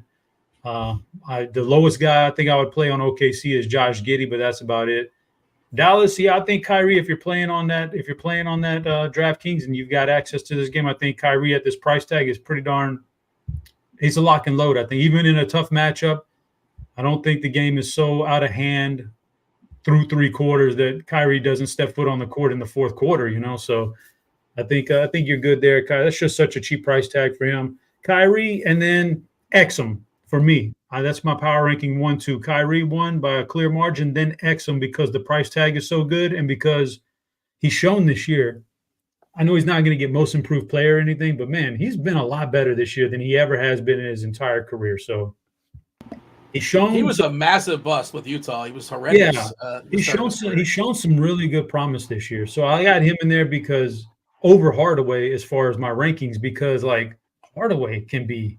It doesn't even matter who's out. Hardaway can still bust. Like he could be he's been the number one option before due to injuries, and he's busted out. I just don't trust Hardaway. I'm not playing him here. So I go Irving 1, Exum 2, and then there's a big time drop off there for me. And I would say PJ Washington's okay. Daniel Gafford probably be a better play if Luka was in. PJ, I think can get by. I think it helps PJ a little bit more shot attempts, and he creates his own shots. Gafford kind of needs Luka to set him up more, so I don't go. And then I'm probably not playing Josh Green, but that's where I'm at. But Kyrie, that's a lock and load at that price tag to me. We have a request in chat from Steven. He wants me to bust out the Mr. Predicto. We haven't done that in a while. Chop, are you aware of Mr. Predicto, who answers yes or no questions? He's kind of a bootleg Magic 8-Ball. Magic 8-Ball took 2 weeks or so to get to me from Amazon, and I couldn't wait. I'm impatient, so I'm like, "What is Mr. Predicto?" He's just as good, just as solid. But Steven wants me to ask Mr. Predicto if Kyrie will be in the winning GPP lineup tonight. Just warming it up now. We'll go ahead and ask. Oh, he's already answering questions. He's very anxious. All right, Chop. Let's go ahead and ask Mr. Predicto. Will Kyrie Irving be in a winning GPP lineup tonight? It is best not to say now. Well, what is that? This thing is worthless, Chop. I don't know if you heard that. He's not even answering the question. He's saying wait till later, man. He's saying it's a late game. Wait till later to figure it out. You're giving him an out? I mean, yes or no questions. Is it so hard? Mr. Predicto never misses. And if you can't answer it correctly right now, you got to wait a little bit, Dean, to see what the lineups look like. You think Mr. Predicto is factoring in the starting lineups? Well, why else would you be asking it and hinging on its reply? You know, of course, you gotta hope he's answering it right. It's like reading Notorious's core plays. Like, I gotta hope the guy's putting his heart into it, because if he's just mailing it in, I'm done. I'm cooked tonight, right? Like, it just sounds like a hedge. It's best not to say right now. It's just a hedge. You know, that was $20 not well spent, apparently, because I got nothing out of it. That did not help me in any possible way. John saying he's asking Maxey or Kyrie of playing Lillard. Yeah, I mean, Kyrie's the distinctly better play, but he's talking about like a run back. You have a thought on that? I mean, at those price tags being almost identical, I got to lean towards Kyrie here. Kyrie. All right. Let's see. We have one more game to knock out here, Chop. New York and Portland. Again, just on the DK slate. You got crunch time coming in about 5-ish or so minutes. I believe it's Squirrel, TJ who's lurking, as well as Kevin Roth. They're going to take you guys on at the lock. If you haven't pieced it together just yet, lock, of course, 7:30 tonight. 7:30. Two distinctly different slates, right? 7:30 to 8 o'clock for FanDuel. FanDuel dropped the last two games. We're talking about the last two games on DraftKings. Also want to mention, shout out, I know, Chop, you're probably waiting for Texas. I don't know if that's ever going to happen. But North Carolina, shout out to North Carolina residents. You now get to join the elite group of eligible sports betting states. I think it's up to 30 or so or something like that, give or take. Now comes the glorious time. You get yourself the sign-up bonuses, the sweet acquisition bonuses. Take advantage of all of them. RG's got you covered. Just hit every single one of them, man. The acquisition bonuses, it's going to spoil you. They're not going to happen a ton of times, but just take advantage of those while you can. We'll go ahead and drop the affiliate links there in the chat. I know they're on the site as well. They're probably in the description. So welcome to sports gambling there, North Carolina. Let's knock out this last game here in New York and Portland. 204. 204, Chop. That's pathetic. That is the total in part because the Blazers are terrible at basketball. 96 is their current team total. They're 11-point dogs here versus New York. They've already scratched some players, right? Jeremy Grant's not playing basketball tonight. Jabari Walker's not. He has no interest. Anthony Simons, midday downgrade with the knee. New York, just Randall and Mitch Rob, nothing new there. We saw they're getting healthier. OG's back. Josh Hart just continues to smash and get triple doubles and just be awesome. This is a Josh Hart revenge game, right? Didn't he once upon a time play for Portland? I believe he did. What do you got here, Chopper? New York and Portland. So for the Knicks, for this game kind of stinks. Like until 107 to 96 predicted Vegas team total outcome here. That's not good in today's NBA landscape. The Knicks got OG back, so yikes! I don't know, man. I'm not feeling the Knicks at all. Like I don't like that side of it at all. And for Portland, I was about to write off the whole team and say, nah, I don't want any piece of that. But I don't think you can dismiss DeAndre Ayton and the chip he's playing with on his shoulder now. I think he must have listened to the show. He must have listened to the show a couple months back when you were railroading him, and he's had enough of that. And the guy's been awesome, so I'm not going to dismiss him tonight. So Ayton is in play, I think, if you want to go that route. But the Knicks, not so much, and the rest of Portland. If we get out here and we see Simons get scratched along with, the guys who are already out, then maybe we can start taking some value pieces and think of this game as it's going to be a blowout. It's going to be a blowout. So then these young guys would not only get time to start the game, they probably close the game too, a lot of these guys. So we'll see. We'll cross that bridge if we get there. But for right now, I don't like the Knicks in this spot with the guys starting to get a little bit healthier. And Portland doesn't look great, but Aiden's been on fire, so I cannot dismiss his recent success. Scoot looks like the best play if we happen to lose Simons. He's also projecting the best in the if-then. About 33 DK points, 31 FanDuel points if we happen to lose Simons. Banton not too far behind. So, Chop, the chat was clamoring for me to, have seek a second opinion because Mr. Predicto was a little bit shaky, not very well committed. And I was asking the question about Kyrie, if Kyrie's going to hit, a game-winning, slate-winning DK, GPP lineups. But I asked the question in my head. I don't know if I didn't read the rules of Magic 8 Ball. Does that still count? Do I have to say it out loud? What? I asked it in my head. So now you're asking the Magic 8 Ball to read your mind. Now you're asking too much, D. Well, it's one thing to ask him for the correct advice on the future, which is hard enough to come up with. Now he has to come up with the future and read your mind. No, I don't get you. I asked the question in my head as I was shaking the deal up. I know you I didn't want to interrupt you because you were on a whole riff. I didn't want to cut you have to wait to shake it because you have to ask it out loud. What is he? No, that's not fair to him, Dean. And by the way, when you're shaking the Magic 8 Ball, this is when we need the some theme music for this one. So maybe Steve can pull up some 8 Ball and MJG from back in the day, a little rap group, and that could be. I don't the think theme he's got music. that on the fly, but that's an interesting request. But yeah, let's go ahead and see. Will Kyrie Irving be on? Will he be on the game-winning, GPP-winning lineups tonight? Don't bet on it. And that's exactly. Well, this is skill. It's a skill game. I don't know if we're technically betting, Chop. Depends on who you're asking. But there you go. Now that's not even like fully committed. Just to be clear, like, that's not a no. But just don't bet on it. That's the advice according to the Magic 8 Ball.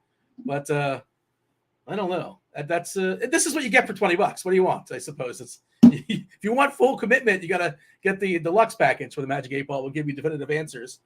But that's kind of where we're at. There was a couple of questions in chat. I know we got crunch time coming in a second. Casey wants to know Pat Bev or Exum. You know what? It's a good question because I wonder we have to have an update as Pat Bev's projection. You got a lean there, Pat Beverly versus Dante Exum?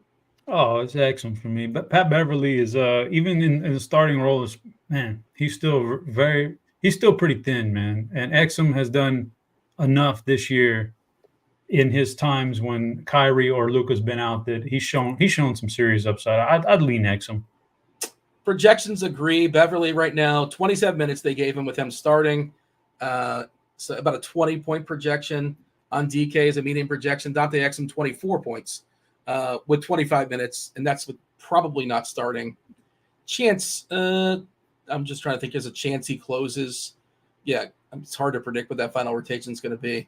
I think Gafford's really interesting. Like, there's a chance he gets like 13 or 14 boards. I know he's not missing his shots, not taking a lot of shots outside of like 3 feet from the rim. But, we know how OKC, their one big hiccup is not rebounding the ball. So maybe he gets loose from a boards perspective. Hardaway versus Green. You got a thought on that, Chopper? Tim Hardaway Jr. versus which Green? I assume it's Jalen Green. Well, it can't be Jeff Green. That's going Jalen. Yeah, Tim Hardaway he disappoints too much, man. So I'll go Jalen Green, even though he's not great, but he has a lot more upside. How many Mavericks is too many Mavericks? 2 is enough. Like, I don't think I'm jamming in 3. I don't think I'm going 3+ Mavericks against Oklahoma City like that. I don't think that's what I want to do. I think they meant Josh Green. It couldn't be Josh Green, could it? Maybe it was Josh Green. Josh Green versus Hardaway. Okay, yeah, that's probably what it was. Josh Green versus Hardaway. I would take Hardaway over Josh Green. Yeah, that particular matchup, I'd go Hardaway. All right. By the way, first optimal on DK that I have is 4 Mavs. I'm probably going to cap it at 3, but I think you can play 3, Chop. I don't know. We'll see. Crunch time, I know, is they're in the bullpen. Roth, TJ, and Squirrel. I believe they're good to go. Steve, let me know. Is Crunch time ready? Are they waiting for the cue? I didn't give the official countdown, Chop. But if you say it with me, 3, 2, 1.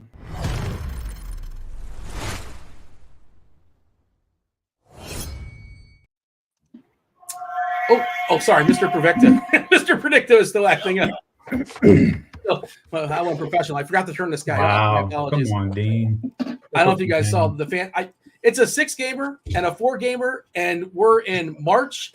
All the bells, all the whistles. We're pulling out all the stops here. It's end of season basketball.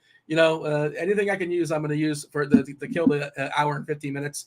We do have Kevin Roth coming in. Roth and Squirrel and TJ. What's up, Roth? How are things?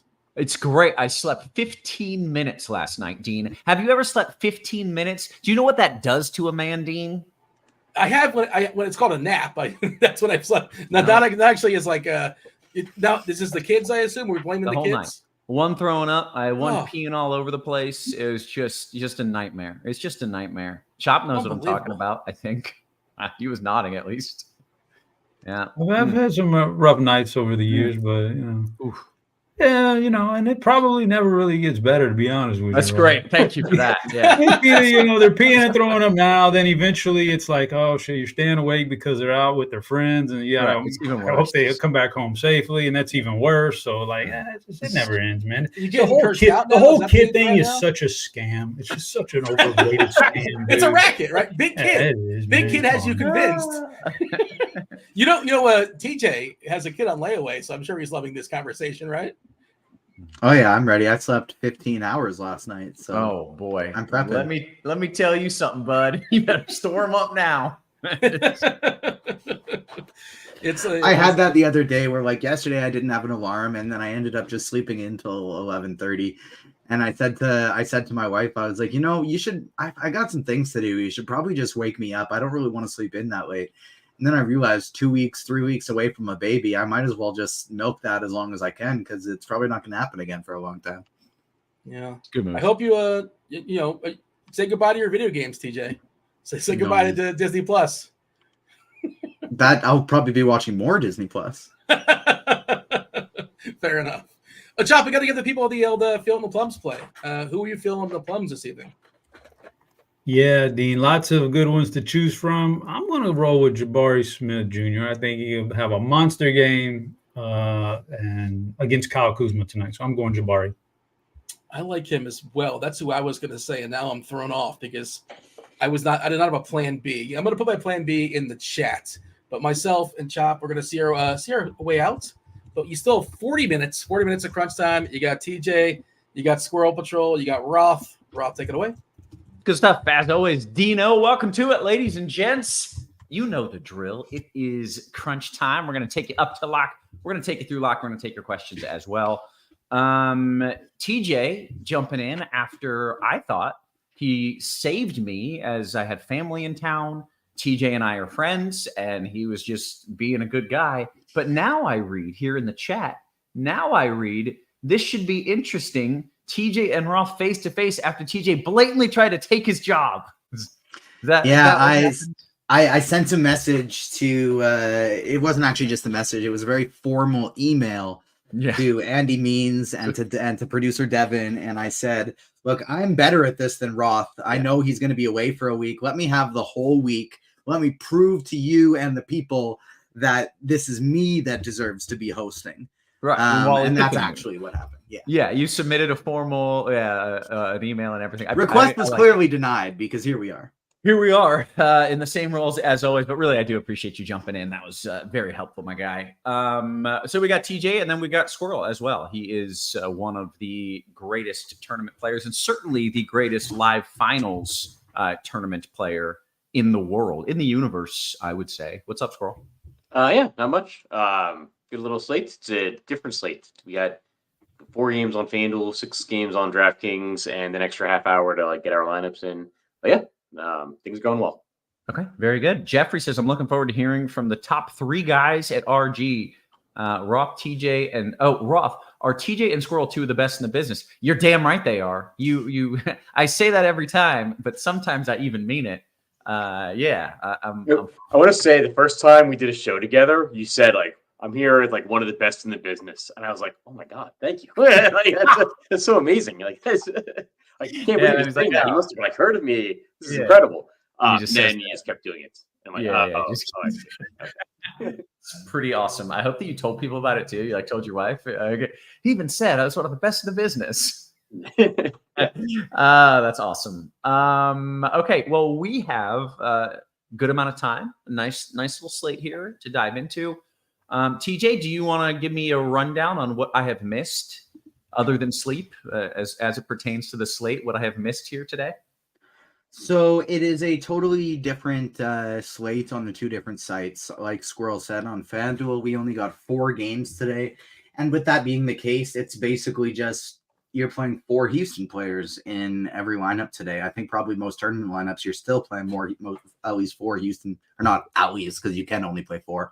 But they're playing Washington. They're without Şengün. It's just load up Houston team against one of the worst defenses, one of the best matchups in all of basketball. Outside of that, on FanDuel, LA Clippers without Harden, going up against Chicago, who is without Kobe White. So we got a little bit of value there. Philly still without Embiid, but they got Maxey back facing Milwaukee, who's going to be without Malik Beasley, not a big deal. And then we got Phoenix, who's finally fully healthy, going up against Boston with Porzingis out. So there's some little bit of pieces from like each of the teams on FanDuel will like, and then it's all of Houston.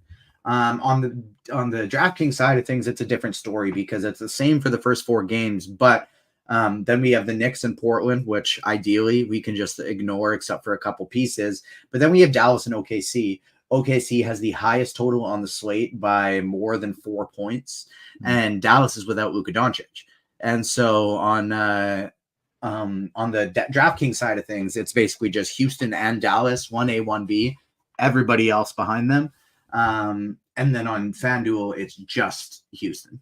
Okay, that was a great rundown. I will say we were in the situation, I don't know if it was yesterday or 2 days ago, with Houston, and we were like, no Şengün. Some of these guys are going to crush, like Amen Thompson and I think Brooks were the chalk, and they both did diddly, right? They both kind of dropped the ball. So do we know where the production is coming from in Houston, or are we kind of rolling the dice there?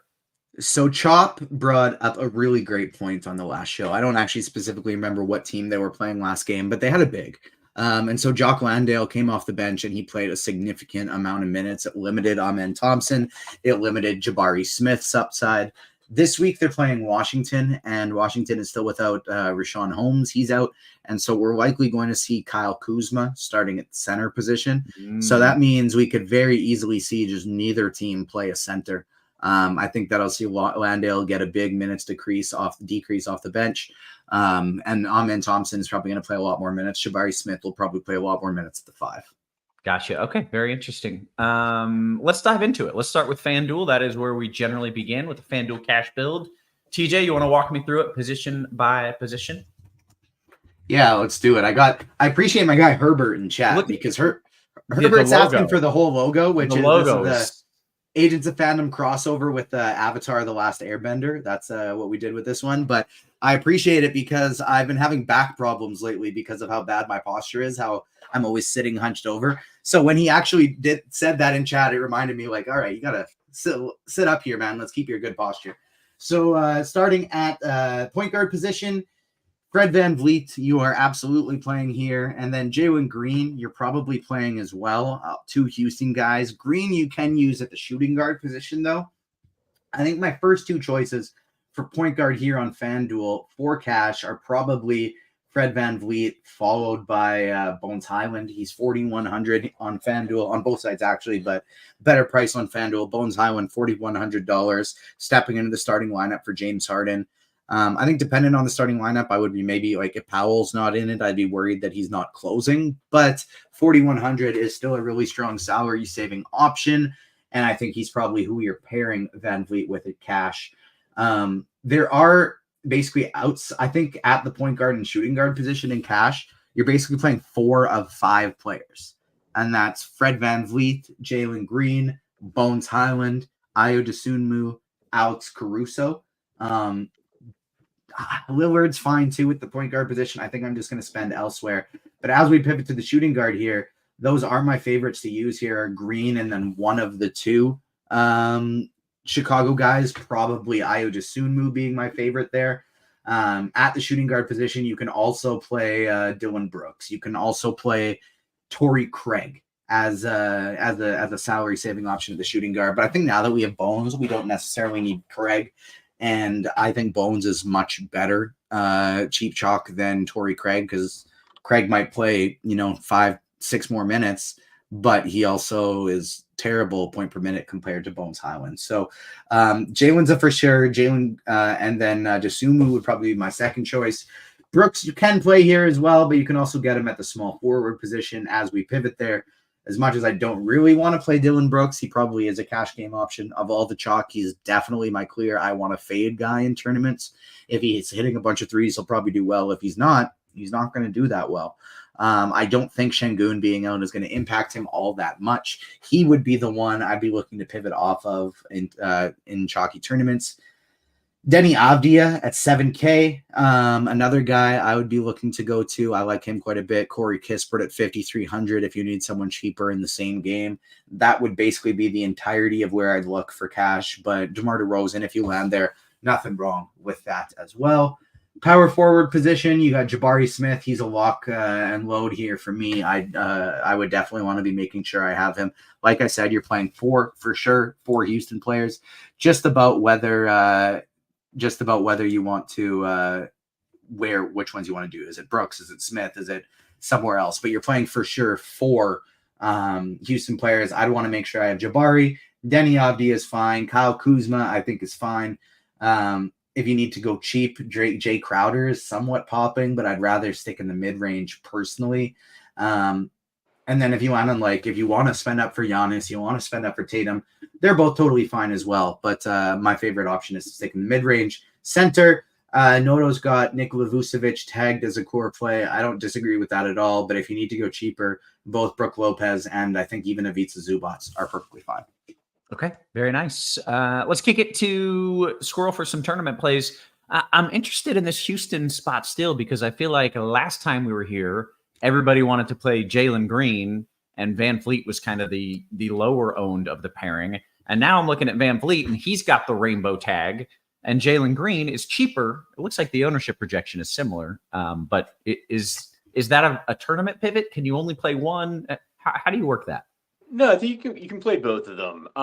It's kind of evolved into a pretty interesting slate because we actually had like kind of injury news, a lot of different places, like Chicago, like Kobe White is out, and as we get to DraftKings, like Luke is out, but there's like enough injuries in almost every game that it almost like sets us back to zero, if that makes sense. For Houston and Washington, like Washington is the best matchup you can have. They can I said they've got like the triple crown of bad defense. They allow the most points, the most rebounds, and the most assists in the game. It's just a great matchup. Like if you ask me, do I want Fred VanVleet or Jalen Green or which guy is it going to be today? It could be both of them. But sure. Okay. But I like the Washington side as well. Like I'll probably be over the field on Washington, and I am like a Washington homer, so maybe that's just me. But yeah, I like the idea of playing both VanVleet and Jalen Green, and like Jalen Green is particularly well priced on FanDuel, and like you'll see, like Amon Thompson is particularly well priced on DraftKings. Going into the the point guard position or tournament plays, like I do think the top three guys like Bones Highland, Fred VanVleet, Jalen Green, you probably want to be playing at least one of them because they have like multiple position eligibility as well. Bones Highland is a Clipper, but he's starting for the Clippers tonight with James Harden out. But actually, I don't mind the Chicago guys, Alex Caruso and Ayo Dosunmu with Kobe White out. Or you could even go to a pair of Milwaukee guys, Patrick Beverley and Damian Lillard with I'm totally blanking on who's out for Malik Beasley. Malik Beasley out for the Bucks. Moving over to the shooting guard, I'm playing a lot of Dylan Brooks, and I don't like it. He does get the 3 points for like steals and blocks. And there should be a lot of opportunity for that kind of thing playing Washington.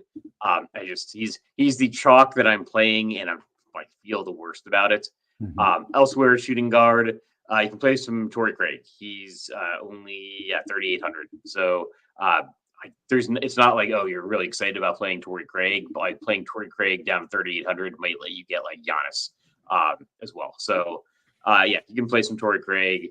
You can play some Paul George or Jaylen Brown, if you want to get pretty interesting. Like Jaylen Brown is in that first game. We thought he was going to be out, so that's really might affect his ownership.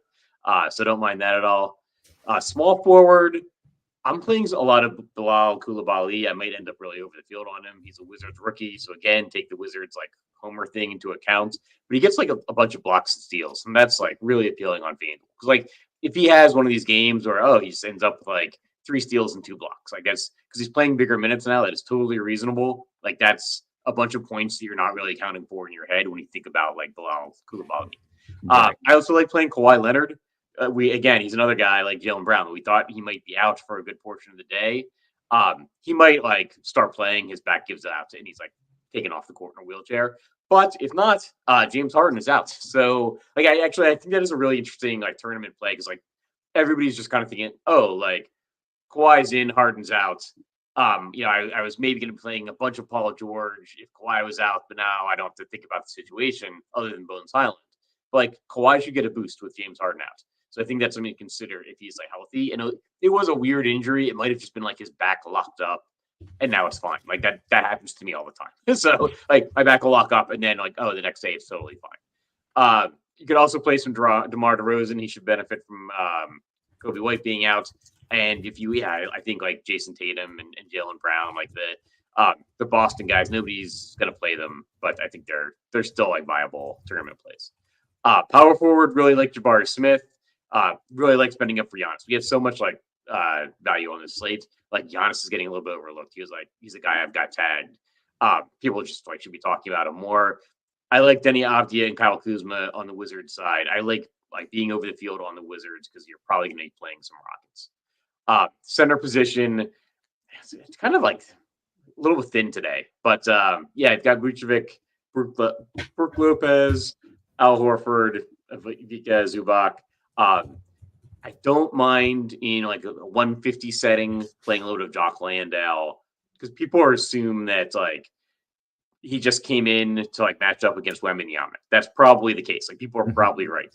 At like a 5% ownership kind of thing for my 150 set, I don't mind playing the idea that just like they just like playing Jock Landale, and Washington is terrible at like giving up points and rebounds and all that stuff. So I think he's an interesting like guy to own at like 3-4%. Okay, very nice. Good run through. Of course, we want to kick it over to DK. TJ, you mentioned the biggest changes here. You got Luka out. You can play the Mavs. So maybe that's the starting point as we look at this DK build. Well, as we kind of started the guard position, it's still mostly actually a lot of Houston guys. The only thing that changes a big amount at the guard position is one Kyrie Irving, because obviously he's going to be incredibly highly owned today, as he should, without Luka Doncic. It does throw in guys like Dante Exum, Josh Green, Daniel Gafford, Tim Hardaway Jr., PJ Washington. It throws all of them into different discussions as well. But Kyrie Irving will be our main priority. Starting at the point guard position, it's Kyrie or it's Van Vliet. Either one is fine here. It's just kind of dependent on where you want to be spreading out your salary. I think I'll peak mostly keeping it in the mid-range today on DraftKings, just like I was on FanDuel. And so Kyrie has point guard, shooting guard eligibility, while Van Vliet does not. You're playing one of the two of them, but Kyrie is the priority. If you can say, I can only get one, who do I play, Van Vliet or Kyrie? The answer is Kyrie Irving. Exum also has point guard, shooting guard eligibility, as does Jalen Green and Bones Highland and Patrick Beverley. All six of those players are very, very strong cash games today, today. So like I would probably be playing four of them. I'm probably using my point guard, shooting guard, and utility position, all on variations of them in cash today. On FanDuel, I talked about prioritizing Bones Highland as a salary saver. I think I would personally put Patrick Beverley over Bones Highland as a salary saving option because he's $500 cheaper on DraftKings. But just based on our projections, we do still have Bones as significantly the better play. I personally just like, if I have $500, like if I need $500, I'm totally okay going to Beverly over Bones if it's going to help me improve somewhere else. Shooting guard, a lot of the same guys, Kyrie, Dante Exum, Jalen Green, and then you got your Beverly as well. The one thing I would say with the shooting guard position is because you add guys like Amen Thompson and Tim Hardaway Jr., for me, Brooks falls off. Like I don't even need Dylan Brooks here. I would just rather play Hardaway Jr. and Amen. You got to use them at the small forward or forwards position just because there are so many great guards. Yeah. So you're still keeping the spot for Kyrie or Exum or Green or Highland, or I guess he's just point guard, or Ayo Dosunmu even. Like there's just so many great spots here. Use Amen Thompson and Tim Hardaway Jr. because you can use them at the forward. Use them at the forward. Gotcha. Here at that position, there are still other good plays, but Thompson and Tim Hardaway are definitely the clear top two at small forward. Corey Kispert and Denny Avdia, Dylan Brooks, DeMar DeRozan, Norman Powell, Kawhi Leonard, all of these guys are totally fine. But Amen Thompson and Tim Hardaway Jr., the clear two options for cash. Power forward, it's Jabari Smith. Kispert you can play here as well. Washington is fine, but Jabari Smith is 100% who you're playing in cash games. Center position, if you're not playing Smith at the power forward, you're playing him here at the center. Kuzma's another option. Washington is an option. Gafford and Giannis are both totally fine. And then Zubac is someone I'd be okay. Zubats is somebody I'd be okay with landing there too. It's a much weaker position than we're used to. So, we're used to getting like a 2 center build as often as we can. Not the case this one. It's as many guards as possible. And then you're even fine with playing a power forward eligible guy at center today. Okay, very good. Squirrel, let's kick it to you. And maybe we start there with TJ mentioned like 6 good guards. Does that mean you don't really have to go too far off the radar here because it's just naturally going to be, at least to a certain extent, that ownership is suppressed outside of guys like Kyrie who are, everybody's playing? Yeah. So, but I will add a wrinkle. So there is a wrinkle. There's a couple of wrinkles on DraftKings. One of the big ones is obviously that the Mavericks are on the slate and Luke is out. There is another wrinkle that we actually still have a piece of injury news that is unresolved, and I don't think people are like really thinking about it. Like it's not on most people's radar because it's Portland. Anthony Simons is questionable, I believe, and that's a big deal because Jeremy Grant is out. So I'm like preemptively giving a boost up to Scoot Henderson and DeAndre Ayton, and I don't mind playing Scoot Henderson for that like 10 o'clock window. It's kind of a sneaky play. It might not work out, but like you're probably gonna be playing a bunch of Mavericks, and that game starts at the same time. So like there's some swappability there. Like I'm not really even thinking about it too much. I'm just playing like a bunch of not a bunch, but like going over the field on Scoot Henderson with the thought that like if Anthony Simons is in, I'm gonna have so much like Maverick slots and Maverick salary. Like I can work something out. So I just add that as like maybe a 15-20% play. You would be playing a little bit of Scoot Henderson. So at point guard, Kyrie, Bones, Patrick Beverly, really well priced, like 3,600. I feel like it's a revenge game. I'm sure Patrick Beverly played for Philadelphia at some point. Probably. Who knows? Fred VanVleet, and some Jalen Green, Scoot Henderson, and Dante Exum. We got to see like what the Dallas starting lineup is. So, like some of the Dallas guys might end up getting moved around a little bit. Shooting guard, Amen Thompson has the biggest price difference between DraftKings and FanDuel that I can recall seeing in NBA.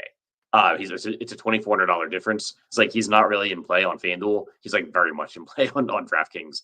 I think the matchup against Washington is probably pretty good for a bunch of reasons for Houston, but one of them is like it might be a good like matchup for teams to get their rookies like more involved, more confidence. Like just tell Amen Thompson to go out there and shoot a bunch, like because they want to boost his stock heading into like his freshman year, summer or whatever. So a bunch of Amen Thompson, and again like a bunch of the guys that are point guard are eligible. Kyrie, Patrick Beverly, playing a lot less Dylan Brooks on DraftKings, and playing some Tim Hardaway Jr. And then I'm still playing like some of the same guys that are like more like 150 entry guys, but like Jaylen Brown, playing some Bilal Coulibaly. He's not as good on DraftKings as he was on FanDuel because of the scoring and things like that. And then playing like pieces of some other guys like Tyrese Maxey, Bradley Beal. Like some people are going to be totally ignoring the early games, but I think you can go there.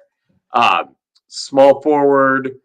I'm over the field on Kawhi Leonard. I think it's an interesting spot, interesting tournament play. Also probably going to be over the field on Jason Tatum. Just guys that can break a smaller slate that I think are going to be off people's radar. Playing the Washington small forward. Like there's a stable of Washington small forwards that are a little bit underpriced. Coulibaly is one of them and probably my favorite. Denny Avdia, Corey Kispert. Playing some DeMar DeRozan and Alex Caruso, but not as much as I was on FanDuel, in part because there's 2 extra games on DraftKings. Sure. Power forward. Before you leave small forward, I have to say, just because you brought his name up and it annoyed the crap out of me when I was watching the game on TV, but I was watching a Charlotte broadcast of the Charlotte Wizards game a while ago, just because I loaded up on it in DFS, and the announcer kept calling him, like, pronouncing his name as if he was Italian. And he was like, Denny Avdia every time he'd score. Yeah. And I was like, I don't think that's how you say his name. Yeah, no. I think he's Israeli. Yeah, I don't think he's Italian at It's all. not. You don't say it like this. Avdia. You know, It was like Avdia, and I'm like, what do you? Just stop it, please, stop it right now. Yeah. So, anyways, how much Denny Abdia do you have for your? Yeah, about 10%. Okay. Yeah, I liked like 10% Avdia, 10% like Kispert, and like a little bit more Koulibaly. Gotcha. Power forward, like Kawhi, Jabari Smith, over the field on Jason Tatum. I like Kyle Kuzma as the guy to run back with all those Houston guys you're playing. And again, like wouldn't be over the field on Giannis. Not sure why Giannis is seeing somewhat low ownership. And then center position, kind of weak, but a lot of the guys that I like to power forward, Jabari Smith, Kyle Kuzma. I do like Daniel Gafford. The Thunder don't rebound. Or you can play PJ Washington. It's kind of like those are guys that might be better with Luka, but also like the Thunder don't rebound. So good matchup for them. Like some Giannis and play some 10% DeAndre Ayton, because I think people are not gonna remember that Portland is even in the league anymore, but they might be out without Grant and DeAndre and Anthony Simons. Sorry. Yeah. Okay. Very nice. Good stuff, guys. We have 13, 14-ish minutes or so until lock. We should note that if you haven't been seeing the damage that NBA SimLabs has been doing lately, it has just been absolutely crushing here. And you can check it out. By the way, SimLab is the expert DFS lineup generating tool from RotoGrinders and Fantasy Labs.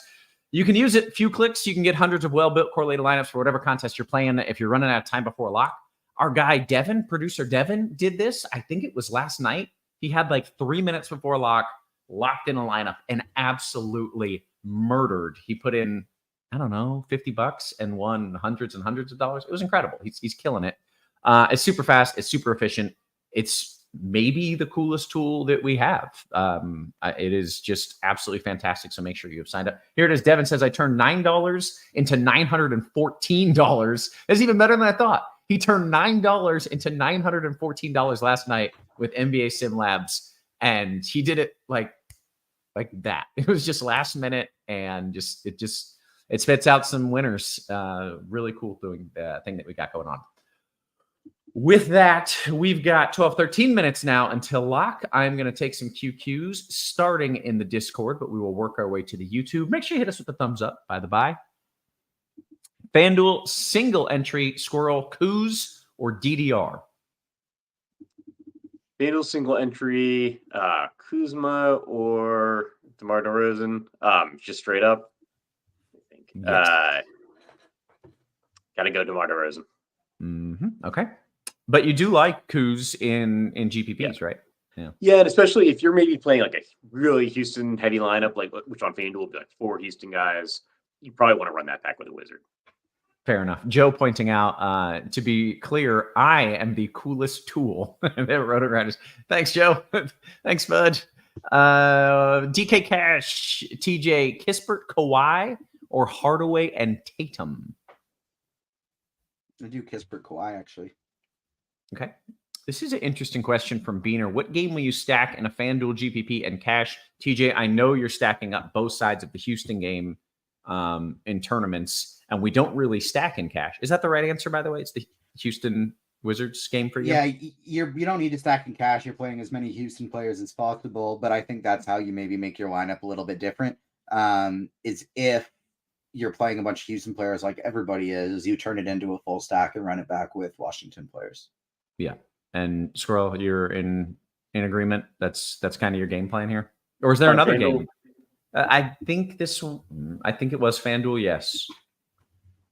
Yeah, so I think the obvious choice is going to be Houston, Washington. I don't mind the Clippers-Chicago game, though. Like a little bit of injury news on both sides there with Kobe White and James Harden. Makes that, like, those guys, the rest of the guys a little bit better. So maybe you're hoping that game, goes overtime or whatever the case may be. Maybe like just Washington, Houston is a total blowout, and you're getting some like Boban or whatever I don't even know if Boban's still in the league, but he is, you know, but he hasn't seen the court in a long, long time. Yeah. Yeah, but like maybe tonight's the night, right? In which case, the Chicago Clippers game is a little bit more appealing. Right. Okay. FanDuel GPP Squirrel. Can you get away with playing Brolo and Giannis together to capture all the stocks and rebounds since Embiid is gone? By the way, shout out to the guys at RotoGrinders. Thank you, Jay Sam. Shout out to you. You were actually one of the guys who won big last night. I think it was with SimLabs, but maybe it was just using crunch time. Shout out to you. Good stuff last night. Anyways, the question was, can you play Brolo and Giannis together in a FanDuel GPP? Yes. Like Brook Lopez is like, it's really low priced. So it's actually like sometimes when guys are just like really low priced, like for their historical output or whatever, I don't even mind, even if they like are negatively correlated or whatever. Cause like they might, they're aiming for the same rebounds or whatever. Right. So like, that's not always ideal, but Lopez is cheap enough that like, if he gets 3 blocks, you don't necessarily care that Giannis got a couple of 3 rebounds or whatever. And you had some negative correlation there. Gotcha. I like this question a lot too, and maybe I'll kick it to both FanDuel and DK, but the specific question is, Squirrel, how many studs are you using in one lineup, and who are they? So who are your favorite spend-ups? Who are your favorite studs on the slate, and how many are you jamming in there? Sorry, FanDuel or DraftKings? This was FanDuel, but I'm actually interested in both. And TJ, maybe I'll get your DraftKings take on this same question, your favorite studs and how many. But first, Squirrel. Sure. So I just think, one thing is like Fred VanVleet is absolutely one of my favorite plays on the slate. But like it's not like sneaky or anything. But especially on FanDuel, I think VanVleet is probably where you want to start. And then my next like guy that I'd like to spend up on if I can is probably Giannis. And then you just kind of work it out from there. I think like there's other guys like Vucevic and Jalen Green that are like maybe a little bit more like mid-range that are also like good secondary options. And if you don't like Giannis, maybe you want to go to Jason Tatum. Gotcha. Okay. TJ, are you sticking with kind of those chalkier spend ups, or do you have a pivot in mind there?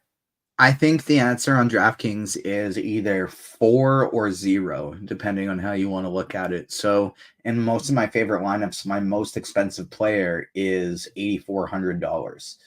And with that, you can play a bunch of them. And that's kind of what I like doing. So it's Fred VanVleet, Kyrie Irving, Kawhi Leonard, DeMar DeRozan. These are the guys I want to be spending up with. And like 4 players in that 8K range, Kyle Kuzma, totally good with having. I don't really like a lot of the guys above that. So while I am sprinkling in a little bit of Giannis, a little bit of Tatum, a little bit of Durant, my favorite by far is the mid-range guys. And then if I am going to spend up to get different, my favorite is SGA. Using Shai Gilgeous-Alexander in a game, it's not on FanDuel. We're playing a bunch of Dallas players. He's a run back on the other team for if that stays close. SGA would be my favorite all the way spend up to get different in tournaments. Okay, I like that call. J3 also pointing out home values in Saskatoon have ballooned up 21% since TJ joined RotoGrinders. Coincidence? I think not. That was right when I think before that was right when I took my DFS big winnings from a few years ago and bought this house that I'm living in now. So good timing. Good stuff, TJ. Good work. Let's see. What else do we have here? FanDuel cash question. TJ, Denny and Vooch or Kawhi and Horford? Denny and Vooch. Okay. Blink 182 says, hey, I know TJ doesn't like him in general, but I'm landing on a lot of Pat Connaughton at small forward in my DK large field tournament with Beasley out. Is that a decent enough play? I'm playing several studs and I need those salary savings. TJ, you answer first and then Squirrel, I'm coming to you. Same question. I don't think so. I'd way rather go Beverly. Okay. Squirrel, any Pat Connaughton for you? This was in a DK GPP if you need the savings to get some studs. I think you can go to Connaughton. This situation like was really aggravating to me. Like maybe 2 weeks ago, they announced Connaughton in the starting lineup. I was actually watching the game. It was like national like TNT or NBA TV game or whatever, and like they even showed the banner with the 5 guys' faces, and Connaughton was in the starting lineup, and they just ran Patrick Beverly out there to start. And like I had a ton of Pat Connaughton. Having said that, like Connaughton is so cheap, he doesn't have to do much. Like if he just gets a couple threes. And his normal production, he's good value. So yeah, I think content's fine. Okay, great. Great question from D-Rock. Squirrel, are there any player props? Well, I don't know if he says maybe we'll do this after lock. That's fine. We'll try to get to that after lock here.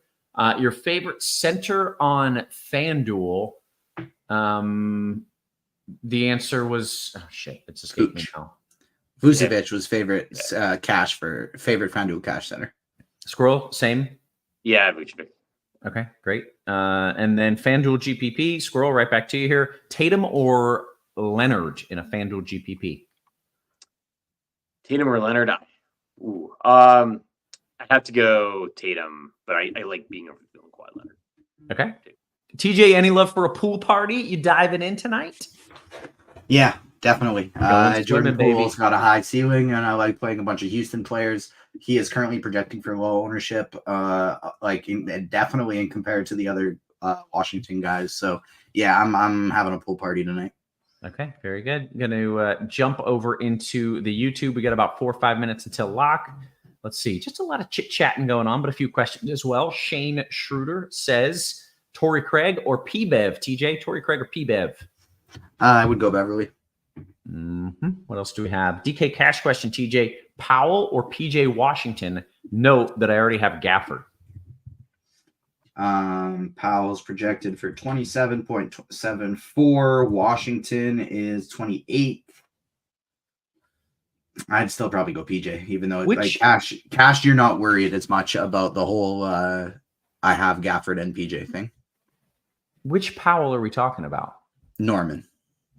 Is that the Powell he's talking about? Yeah. You might be talking about Dwight Powell? No, he's not talking about Dwight Powell or Norman Powell and PJ Washington are both forwards and both almost the same price. So it's definitely those two. Okay, great. The whole I have Gafford thing made me think maybe he was. Yeah, well, PJ's the 4 and Gafford's the 5. And so I think he was worried about negative correlation, but you don't care about that as much in cash. And it basically they're not going to correlate as well. They hit ceilings, but they're going to correlate with their floor. So if one of them's doing poorly, the other one's probably doing well. Yeah, gotcha. All right. Joe says on FanDuel here, Squirrel, I'll bring you into it. DeMar and Lopez or Vooch and Koulibaly? I'd go DeMar and Lopez. I like beat Koulibaly though for tournaments, but I'd go the first one, Lopez and DeMar. Okay. Cleveland Picker says, hey, Roth, what up, bro? What's up, man? Ask Squirrel, please, what are his thoughts and projections on Landale tonight on FanDuel? We kind of talked about this might not be a matchup where they need him, but there's also a possibility maybe they just like him, is what you said, and maybe they run him out anyways, and he just steamrolls a team who can't rebound and can't do anything down low. Yeah, exactly. So it's high risk play. It's not inconceivable he doesn't play because Washington doesn't have a true center now. Like both their centers are out. But maybe that's something that Houston wants to take advantage of. So I think I'm playing 3 or 4% Jock Landale in my 150 set. If you're playing one lineup and you don't mind lighting that money on fire, play Jock Landale. It's a shoot for first kind of situation. Mm-hmm. So okay, nice. RC player says, does anybody else read AO in a DMX voice? AO. I do now. Now that you mentioned that, yeah, I guess I do. Thanks. FanDuel Cash TJ 3v3. Craig Tatum Lopez or George Kispert Horford? Second one. All right. Very good. King Dash on FanDuel is a cash question. TJ, Kuz or Denny or both? If you land on either of them, that's totally fine, but you don't need to make either of them a priority in cash. If you fall on one, great, but they're two totally different price ranges at different positions. So, if you land on one, sure, that's fine. If you land on two, sure, that's fine. But they're not actually priorities in cash. Okay. The Nancy Drew guy says, Squirrel, any value from the Clippers? You got Bones Highland is the first name that pops into my mind. Is that? Yeah, that's the guy. I wouldn't go anywhere too much less expensive or thinner than that. Okay, great. Zubats and Powell, I think, are cheap enough that they can be considered "quote unquote" value. But for what it's worth, I think you got to set a rule: you play max one of Bones and Norm Powell. Okay, great. We have less than a minute until lock. All the way from South Carolina, our guy Daryl George says Yahoo Cash. Last guard here, Van Fleet, Shai, or Kyrie? TJ? I'm assuming that's kind of like a where do I start question because I can't imagine they're all the same price. If they are, it's SGA, but I'm assuming Kyrie is going to be the best point per dollar option. Yeah. Okay. There we go. We got the good luck. I have no idea what that GIF is. I don't know who that man is. But there it is. Good luck to you. Let's see what else we got. We did get a question here. It was post lock. Let me see if I can find it. Okay, this is from D-Rock Squirrel or TJ. Are there any player props from Dallas OKC that you like other than Gafford rebounds? Have we looked at this? I know you guys are both hardcore DFSers, and you don't, I don't know. Yeah, I don't really know. I mean, off the top of my head, no, but if you can give me a couple seconds, I can vamp and find a couple. Okay, we'll allow it. I got nothing to do. Someone says that was Mr. T. That wasn't Mr. T. What? That wasn't Mr. T. That wasn't Mr. That was not. T. Yeah, that was not Mr. T. That was discount shop Mr. T. Yeah. Is it Kimbo Slice? Could have been Kimbo. Yeah. No, I said I like Zubats. I said I like Zubats for tournaments, not that he's out. Okay. We got another question, Squirrel, for you. TJ, you try to find me a good prop bet in that game, and then we'll bounce from Texas Skinny. DK 3-man entry here, Exum or Craig?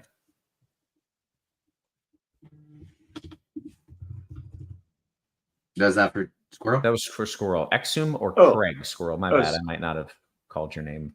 I would go. I'm leaning towards Dante Exum, but we got to see like what the lineup is for Dallas. But I'd say Dante Exum. Torrey Craig is like maybe more of a FanDuel guy with steals and blocks, and we're just kind of hoping that Exum sees more minutes with Luke out. Gotcha. Okay. Kyrie Irving more than 6.5 assists. Oh, yeah.